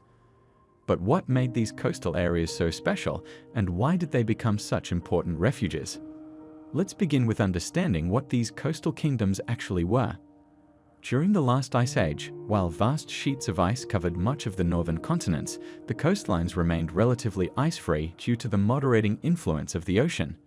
These areas, known as coastal refugia, maintained more stable temperatures and provided essential habitats when inland areas became too hostile for life. The ocean played a crucial role in this story. Its thermal mass meant that coastal areas experienced less extreme temperature fluctuations compared to inland regions. Think of it as a natural temperature buffer. While inland areas might swing dramatically between extreme cold and warm, coastal areas stayed more consistent. But why does this matter for life? Well, this stability created perfect conditions for various species to survive and thrive. One of the most interesting aspects of these coastal kingdoms was their plant life. While much of the inland was covered in ice or tundra, coastal areas maintained relatively diverse vegetation. Hardy plants adapted to salt spray and maritime conditions flourished here. These included various grasses, shrubs, and even some trees in more protected areas. These plants formed the foundation of complex food webs that supported numerous animal species. But what about the animals? The coastal kingdoms became home to an impressive array of wildlife. Marine mammals like seals and early whales found ideal conditions along these shores. Birds, particularly seabirds, thrived in these areas, using the cliffs and beaches for nesting. The abundance of marine life in the nearby waters provided rich feeding grounds. The intersection of land and sea created unique opportunities. Tidal zones, estuaries, and coastal marshes offered rich feeding grounds for various species. These areas were particularly important for migratory birds, who could find rest stops along their routes even during the Ice Age. The shallow coastal waters were also highly productive, supporting abundant marine life that, in turn, supported terrestrial animals. Human populations also found these coastal areas particularly attractive. Archaeological evidence suggests that early humans often followed coastlines in their migrations, taking advantage of the relatively stable climate and abundant food resources. These coastal routes may have been crucial highways for human dispersal across the globe during the Ice Age. But what made these coastal kingdoms such effective refuges? Several factors came into play. 1. Food availability. The meeting of land and sea created diverse food sources year-round. 2. Climate stability. The ocean's moderating effect provided more stable temperatures. 3. Water access. Unlike inland ice-covered areas, coastal regions had reliable access to water. 4. Habitat diversity. The varied landscape of coast, cliff, and marsh created multiple niches for species. The importance of these coastal refuges extends beyond just survival during the Ice Age. They played a crucial role in the subsequent recolonization of inland areas as the ice retreated. Many species that survived in these coastal havens later expanded their ranges inland, helping to repopulate previously ice-covered regions. The story of these coastal kingdoms also helps us understand modern conservation. Just as these areas served as refuges during the Ice Age, today's coastal zones continue to be biodiversity hotspots. However, they face new challenges from human development and climate change. What lessons can we learn from these ancient refuges? The adaptations that occurred in these coastal kingdoms were remarkable. Plants developed mechanisms to deal with salt spray and strong winds. Animals evolved behaviors to take advantage of both terrestrial and marine resources. These adaptations continue to influence species that live in coastal areas today. Understanding these coastal kingdoms helps us appreciate the resilience of life on Earth. During one of the planet's most challenging periods, these areas provided hope and sanctuary for countless species. They demonstrate how the interaction between land and sea can create powerful havens for biodiversity. These coastal kingdoms also reveal the interconnectedness of Earth's systems. The relationship between ocean currents, climate, and biology created conditions that allowed life to persist and even thrive during extreme global conditions. This understanding is particularly relevant today as we face modern climate challenges. As we reflect on these ancient coastal refuges, we might ask ourselves, how are today's coastal areas serving similar roles for biodiversity? What can we learn from these past sanctuaries to better protect our modern coastal ecosystems? The story of these Ice Age coastal kingdoms continues to inform our understanding of how life persists and adapts during periods of environmental change. As we venture from the coastal regions into the vast expanses of emerging grasslands, we witness one of Earth's most remarkable transformations. Have you ever wondered how animals and plants adapted to life in wide open spaces? Let's explore how these prairie pioneers changed the face of our planet and developed incredible survival strategies. The story begins with the gradual warming of Earth's climate, which created conditions perfect for grasslands to spread across vast continental interiors. But what exactly makes a grassland? These are areas dominated by grasses rather than trees, where rainfall is moderate, not enough to support forests but sufficient to prevent desert conditions. Think of it as nature finding the perfect balance. The stars of this evolutionary show are the grasses themselves. These remarkable plants developed several key adaptations that made them perfect for these new conditions. Their most brilliant innovation: growing from the base rather than the tip. Why is this important? Well, imagine what happens when an animal grazes on grass. Unlike most plants that would be devastated by losing their growing tips, grasses simply continue growing from the bottom up. It's like having a built-in backup system. But the real pioneers were the animals that learned to take advantage of these new grassland environments. The development of high-crowned teeth became crucial for many herbivorous mammals. These teeth were specially designed to handle the tough, silica-rich grass that would quickly wear down normal teeth. It's similar to having self-sharpening tools that could withstand the constant grinding required to process grass. One of the most significant adaptations was the evolution of longer legs among prairie-dwelling animals. Why did this happen? The answer lies in survival. In an open grassland, there's nowhere to hide, so speed became essential. Animals needed to either outrun predators or, in the case of hunters, catch their prey in these wide open spaces. This led to the development of specialized leg bones and muscles that allowed for faster running and greater endurance. The prairie ecosystem also gave rise to new social behaviors. Many species developed complex herd structures as a survival strategy. Living in groups offered better protection from predators, more eyes to spot danger, and safety in numbers. These social arrangements weren't just random gatherings, they were sophisticated systems with specific roles for different group members. Another fascinating adaptation was the development of specialized digestive systems. Grass is actually quite difficult to digest. It's tough and contains a lot of cellulose. Many herbivores evolved complex, multi-chambered stomachs that could break down these hardy plants effectively. Some even developed symbiotic relationships with bacteria that could help them digest cellulose. Isn't it amazing how these animals essentially created their own internal processing plants? Color adaptations also played a crucial role in prairie survival. Many prairie animals developed camouflage that matched the golden-brown hues of their grassland home. This wasn't just about hiding from predators, even predators needed to blend in to sneak up on their prey effectively. The prairie pioneers also had to deal with extreme weather conditions. Unlike forests that provide shelter, grasslands are exposed to everything nature throws at them, from scorching sun to freezing winds. Animals developed various strategies to cope, including seasonal migrations and the ability to survive with limited water sources. But perhaps one of the most interesting developments was the co-evolution between grazing animals and grasses. As grazers fed on grasses, they actually helped maintain and spread grasslands by preventing other plants from taking over. Their hooves helped work seeds into the soil, and their droppings fertilized the ground.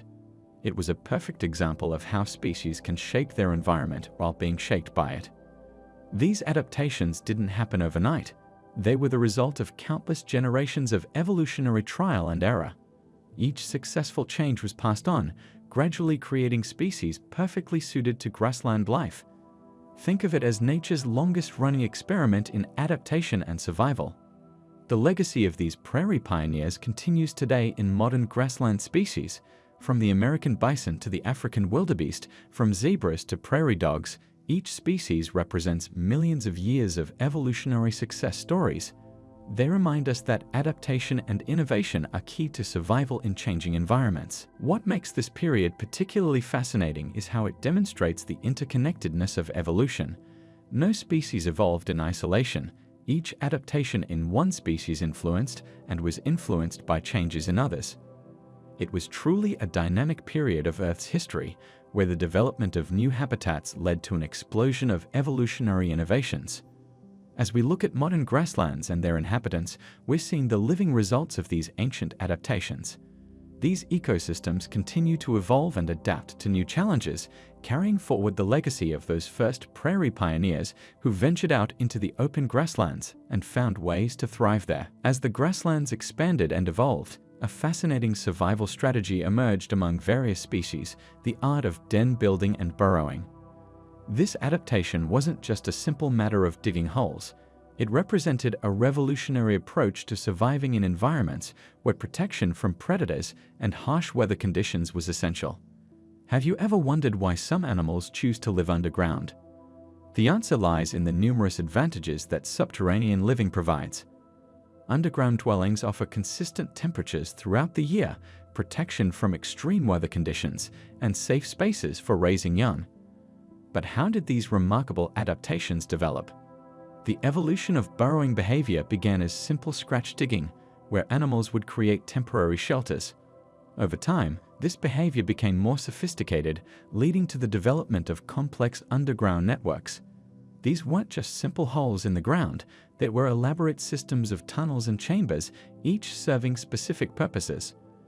One of the most significant developments during this period was the emergence of specialized anatomical features that made burrowing more efficient.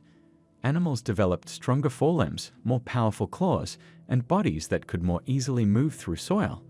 Think about modern-day moles. Their shovel-like paws and cylindrical bodies are perfect examples of these adaptations. But how did these features evolve? The process was gradual but purposeful. Animals that could dig more efficiently had better chances of survival, and over generations, these beneficial traits became more common. Some species developed specialized teeth for digging, while others evolved powerful shoulder muscles. These adaptations weren't limited to mammals. Many reptiles and even some birds developed burrowing capabilities. What made this period particularly interesting was the diversity of burrowing strategies that emerged. Some animals became permanent subterranean dwellers, rarely coming to the surface except to forage. Others used their burrows as temporary shelters, returning to them only for sleeping or raising young. This variety of approaches showed how versatile this survival strategy could be. The underground environment presented its own unique challenges. How do you breathe properly underground? How do you navigate in complete darkness? Animals had to develop solutions to these problems. Many species evolved enhanced sensory capabilities, better hearing, more sensitive whiskers, or improved ability to detect vibrations through the ground. Some developed more efficient lungs to handle the lower oxygen levels found underground. The social aspects of burrowing behavior also evolved during this time. Some species developed complex communal living arrangements underground, with different chambers for different purposes: sleeping areas, food storage, nurseries for young, and even waste disposal areas. These underground cities became models of efficient living space utilization. But perhaps the most remarkable aspect of this period was how burrowing behavior influenced ecosystem development. Underground burrows created new microhabitats that other species could utilize. When burrows were abandoned, they became homes for other animals. The constant digging activity helped aerate the soil and distribute nutrients, contributing to the health of the entire ecosystem. The climate played a crucial role in driving these adaptations. As environments became more variable, with extreme temperatures and weather conditions becoming more common, the ability to retreat underground became increasingly valuable. Underground spaces provided stable temperatures and humidity levels, acting as natural shelters from both heat and cold. What's particularly fascinating is how these early burrowing adaptations influenced modern species. Many of today's burrowing animals, from prairie dogs to wombats, show remarkable similarities to their ancient counterparts. This demonstrates how successful and enduring these survival strategies have been. The development of burrowing behavior also led to interesting predator-prey dynamics. Predators had to develop new strategies to catch prey that could quickly disappear underground. Some predators even evolved their own burrowing abilities to pursue their prey, leading to an underground arms race of sorts. The geological impact of burrowing behavior was significant as well. As more animals adopted burrowing lifestyles, their activities began to influence soil composition and structure. This process, known as bioturbation, helped create the complex soil profiles we see today. How many modern landscapes have been shaped by countless generations of burrowing animals? Understanding this period helps us appreciate the complexity of evolution and adaptation. It shows how a single survival strategy, moving underground, led to countless innovations and adaptations across multiple species. It's a testament to the power of natural selection and the incredible diversity of life on Earth. These underground pioneers set the stage for many of the ecosystems we see today.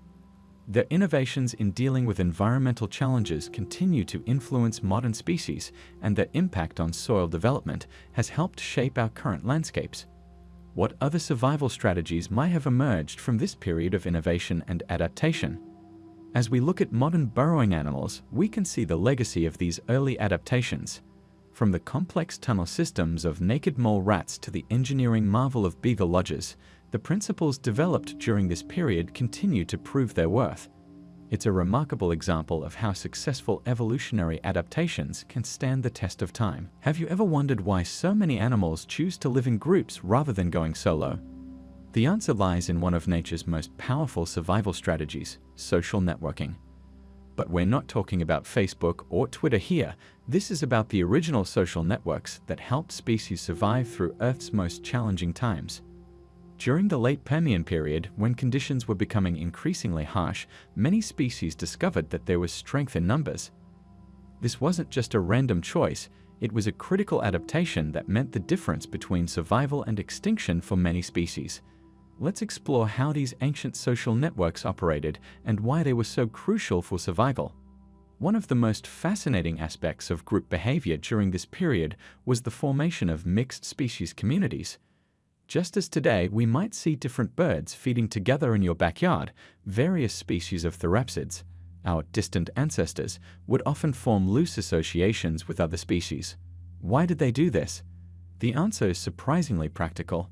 More eyes meant better protection against predators, and more individuals meant more chances of spotting food sources. The evidence for these social behaviors comes from multiple fossil sites where we find congregations of different species preserved together. These weren't just random assemblages. The positioning and frequency of these findings suggest intentional grouping. But what made these social networks so effective? First, let's consider the security aspect. When animals live in groups, they can take turns watching for danger. Think about how meerkats today have sentries standing guard while others feed. This same behavior likely evolved during the late Permian. With multiple individuals on lookout duty, others could focus on essential activities like feeding and caring for young. This system of shared vigilance was especially important as predators became more sophisticated in their hunting strategies. The sharing of information was another crucial benefit of social living. When one animal discovered a water source or a patch of edible vegetation, the entire group would benefit from this knowledge. In a time when resources were becoming increasingly scarce due to climate change, this information sharing could mean the difference between life and death. Can you imagine trying to survive alone in such harsh conditions, having to find everything by yourself? Temperature regulation was another significant advantage of group living. Many species would huddle together during cold periods, sharing body heat to maintain optimal body temperature. This behavior was particularly important as global temperatures became more extreme and unpredictable. Fossil evidence shows that some burrows contained multiple individuals, suggesting they shared these shelters not just for protection but also for warmth. The care of young was revolutionized by social living. In group situations, parents could share the duties of protecting and feeding offspring. Some species even developed communal nursing systems where multiple females would care for young together. This increased the survival chances of the next generation significantly. The fossil record shows evidence of juvenile specimens found among groups of adults, indicating this type of social structure. Food gathering became more efficient in groups. Some species developed cooperative hunting strategies, while others would forage together, increasing the chances of finding food sources. When one individual found food, others would quickly learn about it through social cues. This was especially important during times of scarcity when finding enough food was a constant challenge. But social living wasn't without its challenges. Groups had to develop ways to minimize competition among members and establish hierarchies to maintain order. Evidence suggests that many species developed complex social signals and behaviors to manage these interactions. These might have included vocalizations, visual displays, or specific body languages. Though these soft tissues haven't been preserved in the fossil record, we can infer their existence from studying modern animals with similar social structures. Disease transmission was another potential downside of group living. However, the benefits of social living must have outweighed this risk, as the species that survived through this period were predominantly those with social behaviors. Some scientists suggest that social living might have even helped develop stronger immune systems through regular exposure to different pathogens. The development of social networks during this period laid the groundwork for even more complex social behaviors that would evolve later. Many of the social strategies that emerged during this time can still be seen in animals today, proving just how successful these adaptations were. What's particularly interesting is how these social networks affected evolution itself. Species that developed successful social strategies were more likely to survive and pass on their genes, leading to the enhancement of social behaviors over time. This created a positive feedback loop where social behavior became increasingly sophisticated and beneficial. As we look at the evidence from this period, we can see that social networking wasn't just about survival, it was about thriving in challenging conditions. The species that managed to develop these complex social systems were the ones that would go on to survive and evolve, eventually leading to the diverse array of social animals we see today. The next time you see a group of animals working together, whether it's a flock of birds, a school of fish, or a troop of primates, remember that you're witnessing the result of social adaptations that began millions of years ago during one of Earth's most challenging periods.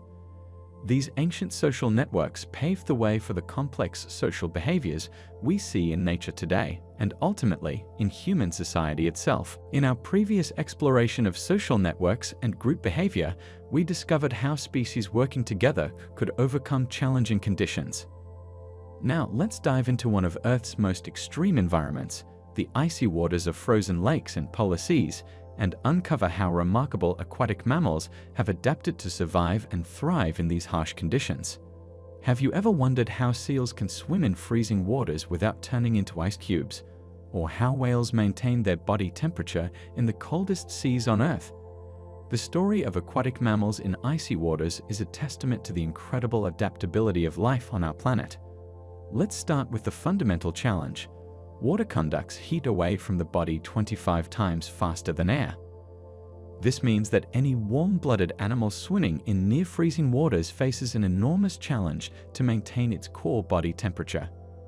The solutions that evolved are nothing short of extraordinary. One of the most important adaptations is blubber, but it's not just ordinary fat. Blubber is a specialized layer of fat tissue that serves multiple purposes. Unlike regular fat, blubber is dense with blood vessels and contains special proteins that help maintain flexibility even in cold temperatures. In species like seals and whales, this layer can be several inches thick, providing crucial insulation. But here's what makes it even more remarkable. Blubber doesn't just keep these animals warm, it also helps them maintain buoyancy and serves as an energy reserve during times when food is scarce. The circulatory systems of these animals have evolved some clever tricks too. Take the remarkable counter-current heat exchange system found in many Arctic and Antarctic species. This system works like a radiator in reverse. Warm blood flowing away from the body core passes close to cold blood returning from the extremities, warming it up before it reaches vital organs. This means these animals can maintain a lower temperature in their flippers and tails while keeping their vital organs toasty warm. But what about breathing? Most aquatic mammals need to surface regularly for air, even in icy conditions. How do they manage this when the water surface is frozen? This is where we see some fascinating behavioral adaptations. Seals, for instance, maintain breathing holes in the ice by constantly surfacing in the same spots, using their teeth to rasp away at the ice and prevent it from freezing over. They can even smell these breathing holes through thick ice and snow, helping them navigate back to them after hunting trips. Speaking of hunting, let's talk about how these animals find food in such challenging conditions. Many species have developed specialized hunting techniques adapted to icy environments. Belugas use echolocation to find fish under ice sheets, while some seals can detect the movements of prey through vibrations in the water. Some species have even adapted to use the ice to their advantage. Leopard seals, for example, wait near ice edges to catch penguins as they enter or exit the water. The adaptations go beyond just staying warm and finding food. Many of these animals have developed specialized sensory systems to navigate in these environments. Did you know that some Arctic whales can detect tiny changes in water pressure, helping them navigate under ice sheets and find patches of open water for breathing? Or that some seals have whiskers so sensitive they can track prey by following their wake trails, even in complete darkness. Reproduction in these environments presents its own unique challenges. Many species have developed fascinating strategies to protect their young from the extreme cold. Harbor seals give birth from ice floes where their pups are less vulnerable to predators.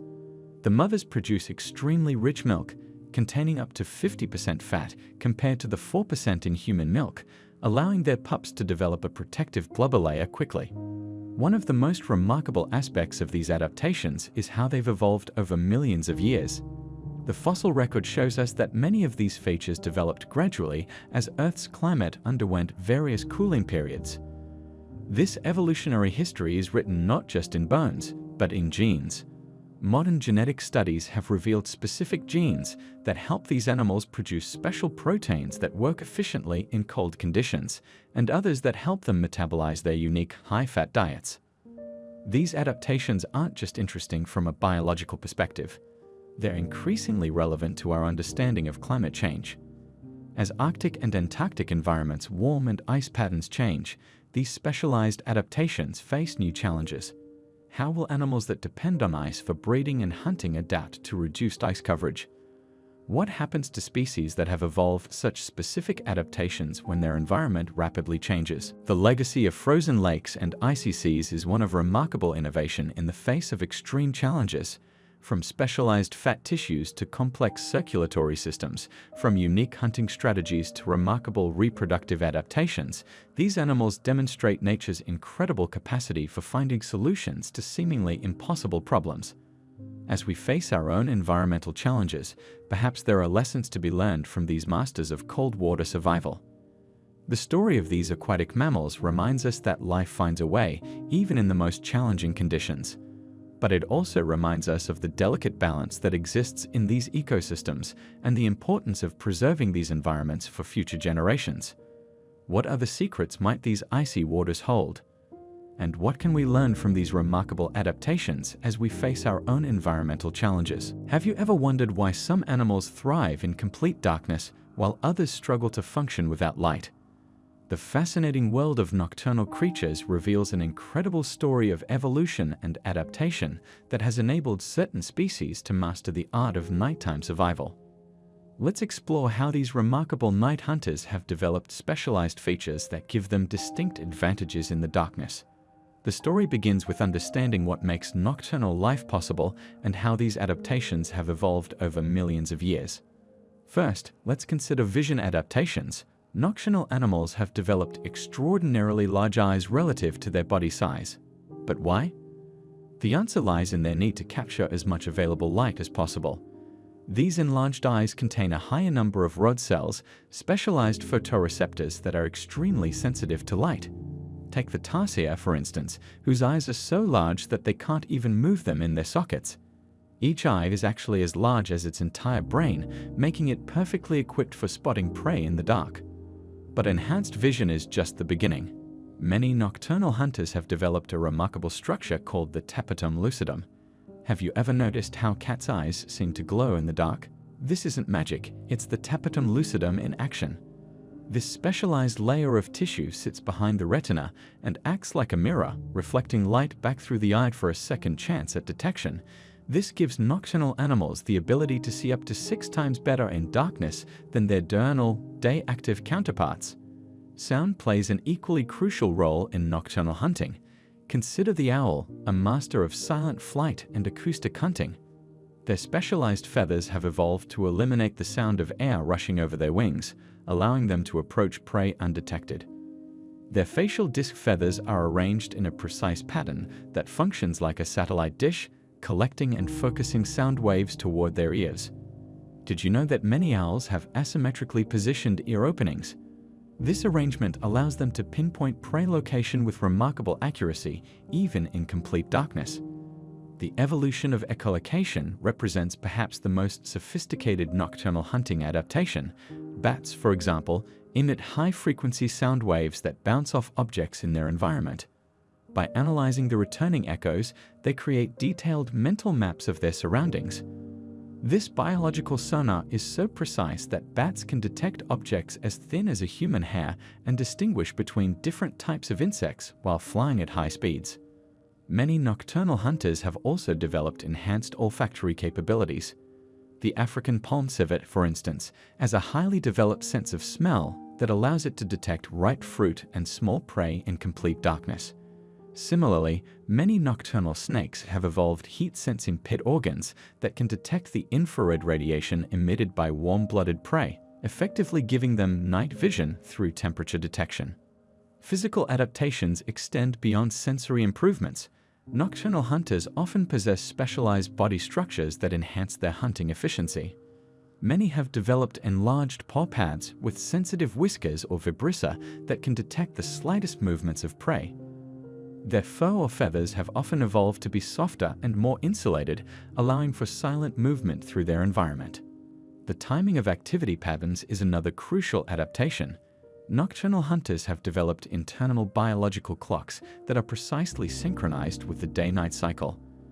Their metabolism, hormone production, and behavior are all optimized for nighttime activity. This includes enhanced production of melatonin, a hormone that regulates sleep-wake cycles, and increased sensitivity to changing light levels that signal when it's time to become active. These adaptations haven't developed in isolation. They're part of a complex evolutionary arms race between predator and prey. As nocturnal hunters evolved better hunting capabilities, their prey developed counter-adaptations for survival. This ongoing evolutionary battle has led to increasingly sophisticated adaptations on both sides. The success of nocturnal hunting strategies is evident in the diversity of species that have adopted this lifestyle. From tiny insects to large mammals, numerous species have found advantages in operating under the cover of darkness. This adaptation has allowed them to exploit ecological niches that would be too competitive during daylight hours and access food resources that might otherwise be unavailable. Understanding these nocturnal adaptations has important implications for conservation efforts. As human activities increasingly affect natural habitats through light pollution and habitat fragmentation, many nocturnal species face new challenges. Their specialized adaptations, while perfect for natural darkness, may become disadvantages in an artificially illuminated world. What does the future hold for these remarkable night hunters? As environments continue to change, will their specialized adaptations prove to be advantages or limitations? These questions remind us of the delicate balance in nature and the importance of preserving the conditions that allow these fascinating creatures to thrive. The story of nocturnal hunters is a testament to the incredible adaptability of life on Earth.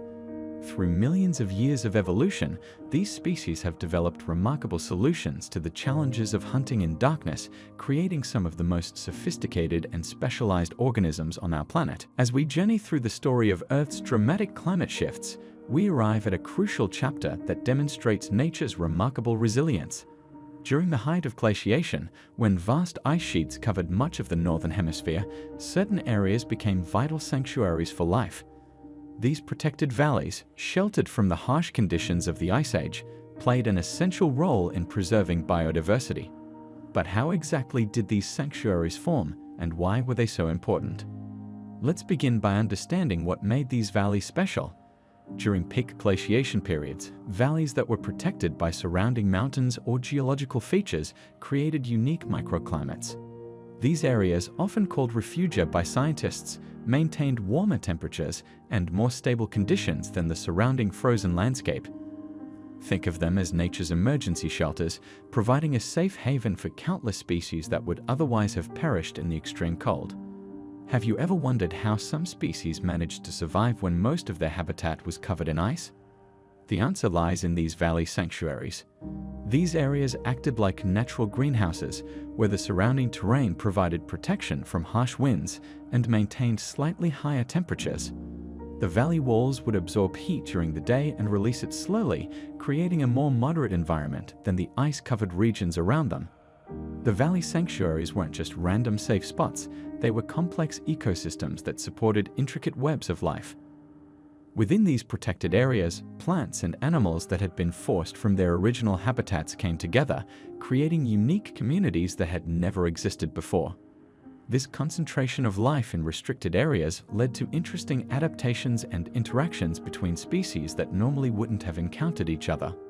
Water played a crucial role in these sanctuary valleys.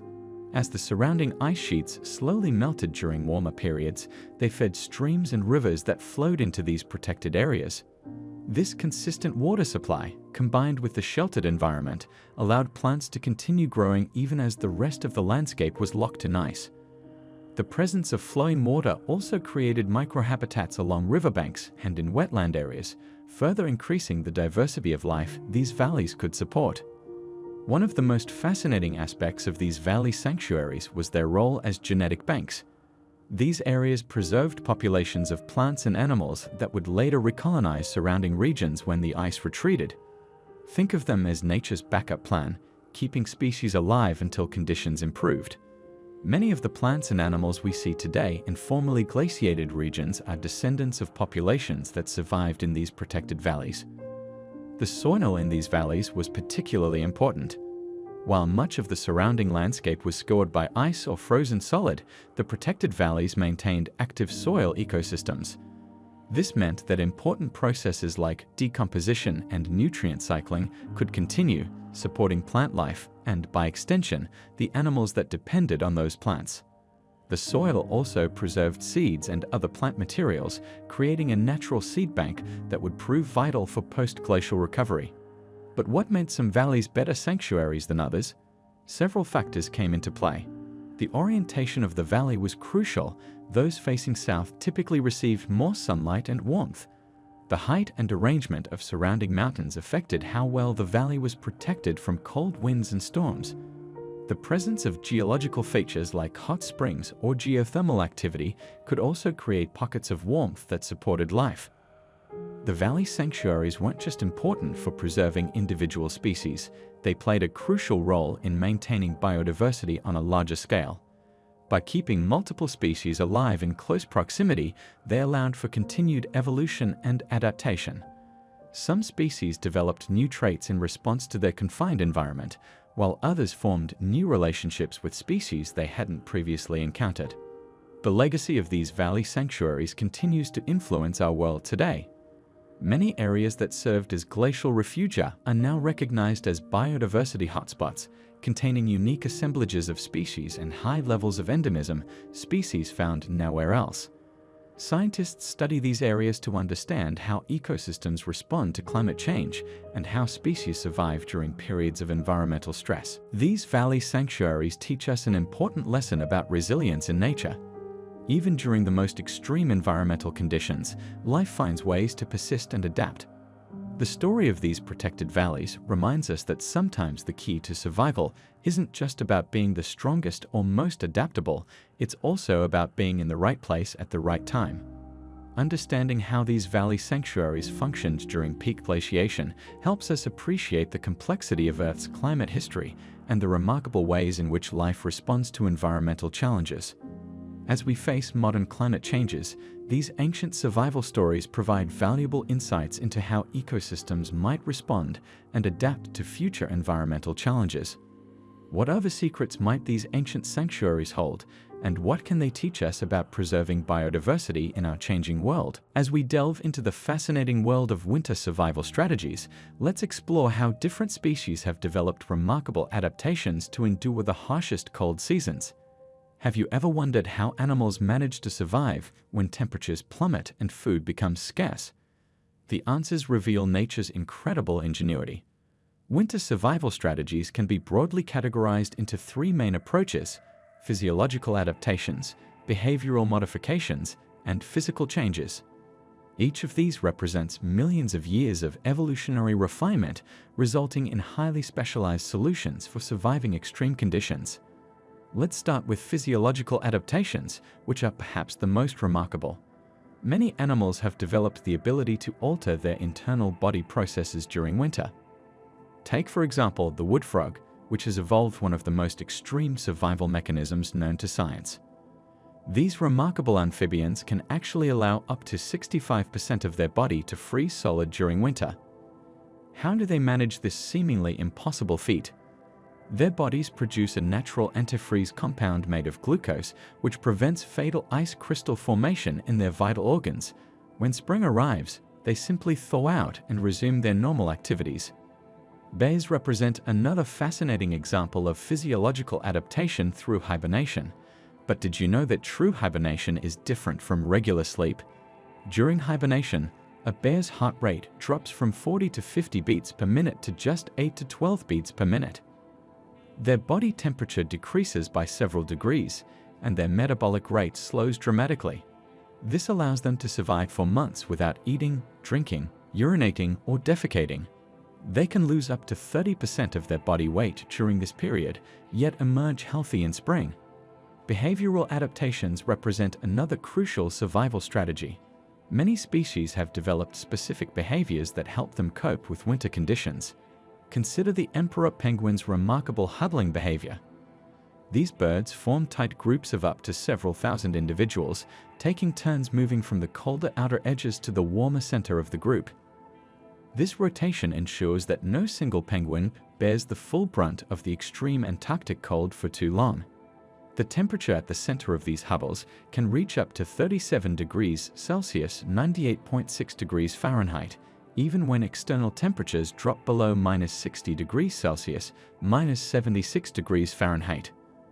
Physical adaptations are equally impressive. Many animals undergo significant changes in their appearance and body composition to prepare for winter. The Arctic fox provides an excellent example of this strategy.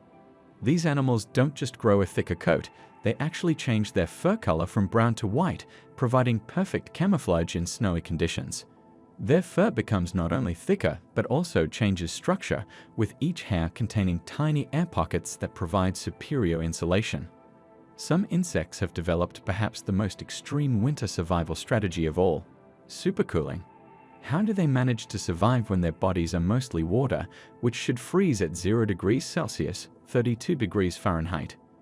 These insects produce specialized proteins and alcohols that act as natural antifreeze, allowing their bodily fluids to remain liquid at temperatures well below freezing. Some species can survive temperatures as low as -40 degrees Celsius, -40 degrees Fahrenheit through this mechanism. Plants, too, have evolved their own set of winter survival strategies. Many trees and shrubs enter a state of dormancy, similar to hibernation in animals. They stop growing and shed their leaves to reduce water loss and energy consumption. Some plants produce higher concentrations of sugars and other compounds in their cells, which act as natural antifreeze. Others, like the snow lotus, have developed specialized proteins that prevent ice crystals from forming within their cells. The timing of these winter adaptations is crucial and often triggered by environmental cues such as changing day length, photoperiod, rather than temperature alone. This ensures that animals and plants begin their preparation well before the harsh conditions arrive. How do they know when to start? Their bodies contain biological clocks that respond to these environmental signals, initiating complex hormonal and physiological changes. These winter survival strategies haven't developed overnight. They're the result of countless generations of natural selection. Species that couldn't adapt effectively to winter conditions simply didn't survive to pass on their genes. The strategies we see today represent the most successful solutions that evolution has produced. Understanding these winter survival mechanisms has important implications beyond biological curiosity. As climate change affects global weather patterns, these adaptations may face new challenges. Will species be able to adjust their finely tuned survival strategies quickly enough to cope with rapidly changing conditions? This question becomes increasingly relevant as we observe shifting weather patterns and their effects on wildlife. The The study of winter survival strategies also has practical applications in human medicine and technology. For instance, understanding how wood frogs prevent ice crystal formation in their cells could lead to better methods for preserving human organs for transplantation. Similarly, the insulation strategies of Arctic animals have inspired new designs for cold weather gear and building insulation. These winter warriors demonstrate nature's remarkable ability to find solutions to seemingly impossible challenges. From frozen frogs to huddling penguins, from color-changing foxes to dormant plants, each species has developed its own unique approach to surviving winter's challenges. As we continue to study and understand these adaptations, we not only gain insight into the incredible diversity of life on Earth, but also find inspiration for solving our own challenges in dealing with extreme conditions. As winter's icy grip begins to loosen, a remarkable transformation sweeps across the landscape. The Great Thaw represents one of nature's most dramatic transitions, but have you ever wondered what actually happens during this crucial period? Let's explore the fascinating processes and adaptations that occur as winter gives way to spring. The thawing process begins gradually, often imperceptibly at first. When temperatures consistently rise above freezing, typically around 0 degrees Celsius, 32 degrees Fahrenheit, snow and ice begin their transformation back to liquid water. This process, known as ablation, doesn't happen overnight. Instead, it occurs in stages, creating a complex series of challenges and opportunities for wildlife. But what exactly happens to all that frozen water? As snow melts, it doesn't simply disappear. The water follows a predictable path.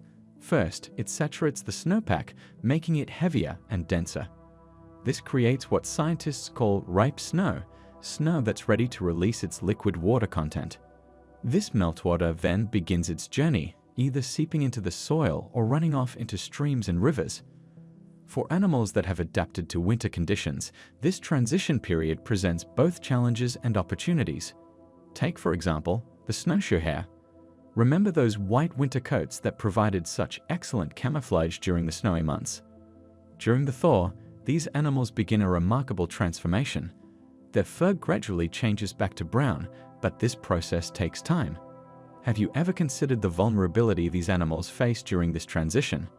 Imagine being a white hare against a partially brown landscape, not ideal for hiding from predators. The timing of the thaw is crucial for many species' survival. Animals that hibernate must gauge the right moment to emerge. Too early, and they'll face food shortages and harsh conditions. Too late, and they might miss prime feeding opportunities. Ground squirrels, for instance, have developed an incredible ability to sense the changing seasons even from their underground burrows. They detect subtle changes in soil temperature and day length that signal the appropriate time to end their winter dormancy. Aquatic environments undergo particularly dramatic changes during the thaw. As ice melts on lakes and ponds, an interesting phenomenon occurs called spring turnover. The warming of surface water creates circulation patterns that redistribute oxygen and nutrients throughout the water column. This process is vital for aquatic life, but did you know it can sometimes create challenging conditions for fish? The churning waters can temporarily increase turbidity, making it harder for sight-feeding fish to locate their prey. The thaw also triggers crucial changes in plant life. As soil temperatures rise, plants that have remained dormant through winter begin to stir. But how do they know when it's safe to emerge? Plants have evolved sophisticated mechanisms to detect not just temperature, but also day length and soil moisture levels. This ensures they don't start growing too early and risk damage from late frosts. For migratory animals, the timing of the thaw serves as a critical signal. Birds that have wintered in warmer regions begin their journey north, timing their arrival to coincide with the emergence of their food sources. Consider the remarkable synchronization required. A bird must leave its winter grounds weeks before conditions are suitable at its breeding grounds, relying on innate timing mechanisms and environmental cues to make this decision. The melting process also reveals resources that have been locked away under snow and ice. As the thaw progresses, plants that were compressed under the snow become accessible again. This creates what biologists call the green wave, a progressive revelation of fresh vegetation that many herbivores follow northward as spring advances. Isn't it fascinating how animals can track these changes across vast distances? Soil organisms play a crucial but often overlooked role during the thaw. As soil temperatures rise, billions of microorganisms resume their active lives. These tiny beings are essential for decomposing organic matter and cycling nutrients that plants will need for spring growth. The thaw period sees an explosion of microbial activity, often creating that distinctive spring soil smell that many of us associate with the changing season. The Great Thaw also presents challenges for many species. Rapid melting can lead to flooding, forcing animals to relocate to higher ground. Species that cached food for winter must race to consume or relocate their remaining stores before they spoil in the warmer, wetter conditions. Some animals, like beavers, must repair winter damage to their lodges and dams as water levels change. Perhaps most remarkably, the thaw period demonstrates the incredible adaptability of life. Species that have evolved in regions with dramatic seasonal changes possess an array of physiological and behavioral adaptations to handle this transition period. From changing coat colors to shifting metabolic rates, from altering feeding patterns to adjusting activity cycles, these adaptations showcase the remarkable resilience of nature.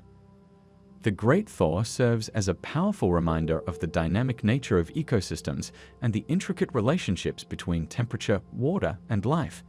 As we observe these changes, we witness one of nature's most significant annual transitions, a period that sets the stage for the burst of life that characterizes spring. Understanding these processes helps us appreciate the complexity of natural systems and the remarkable ways in which life adapts to changing conditions. The story of the Ice Age isn't just ancient history, it's alive and breathing in the animals we see today.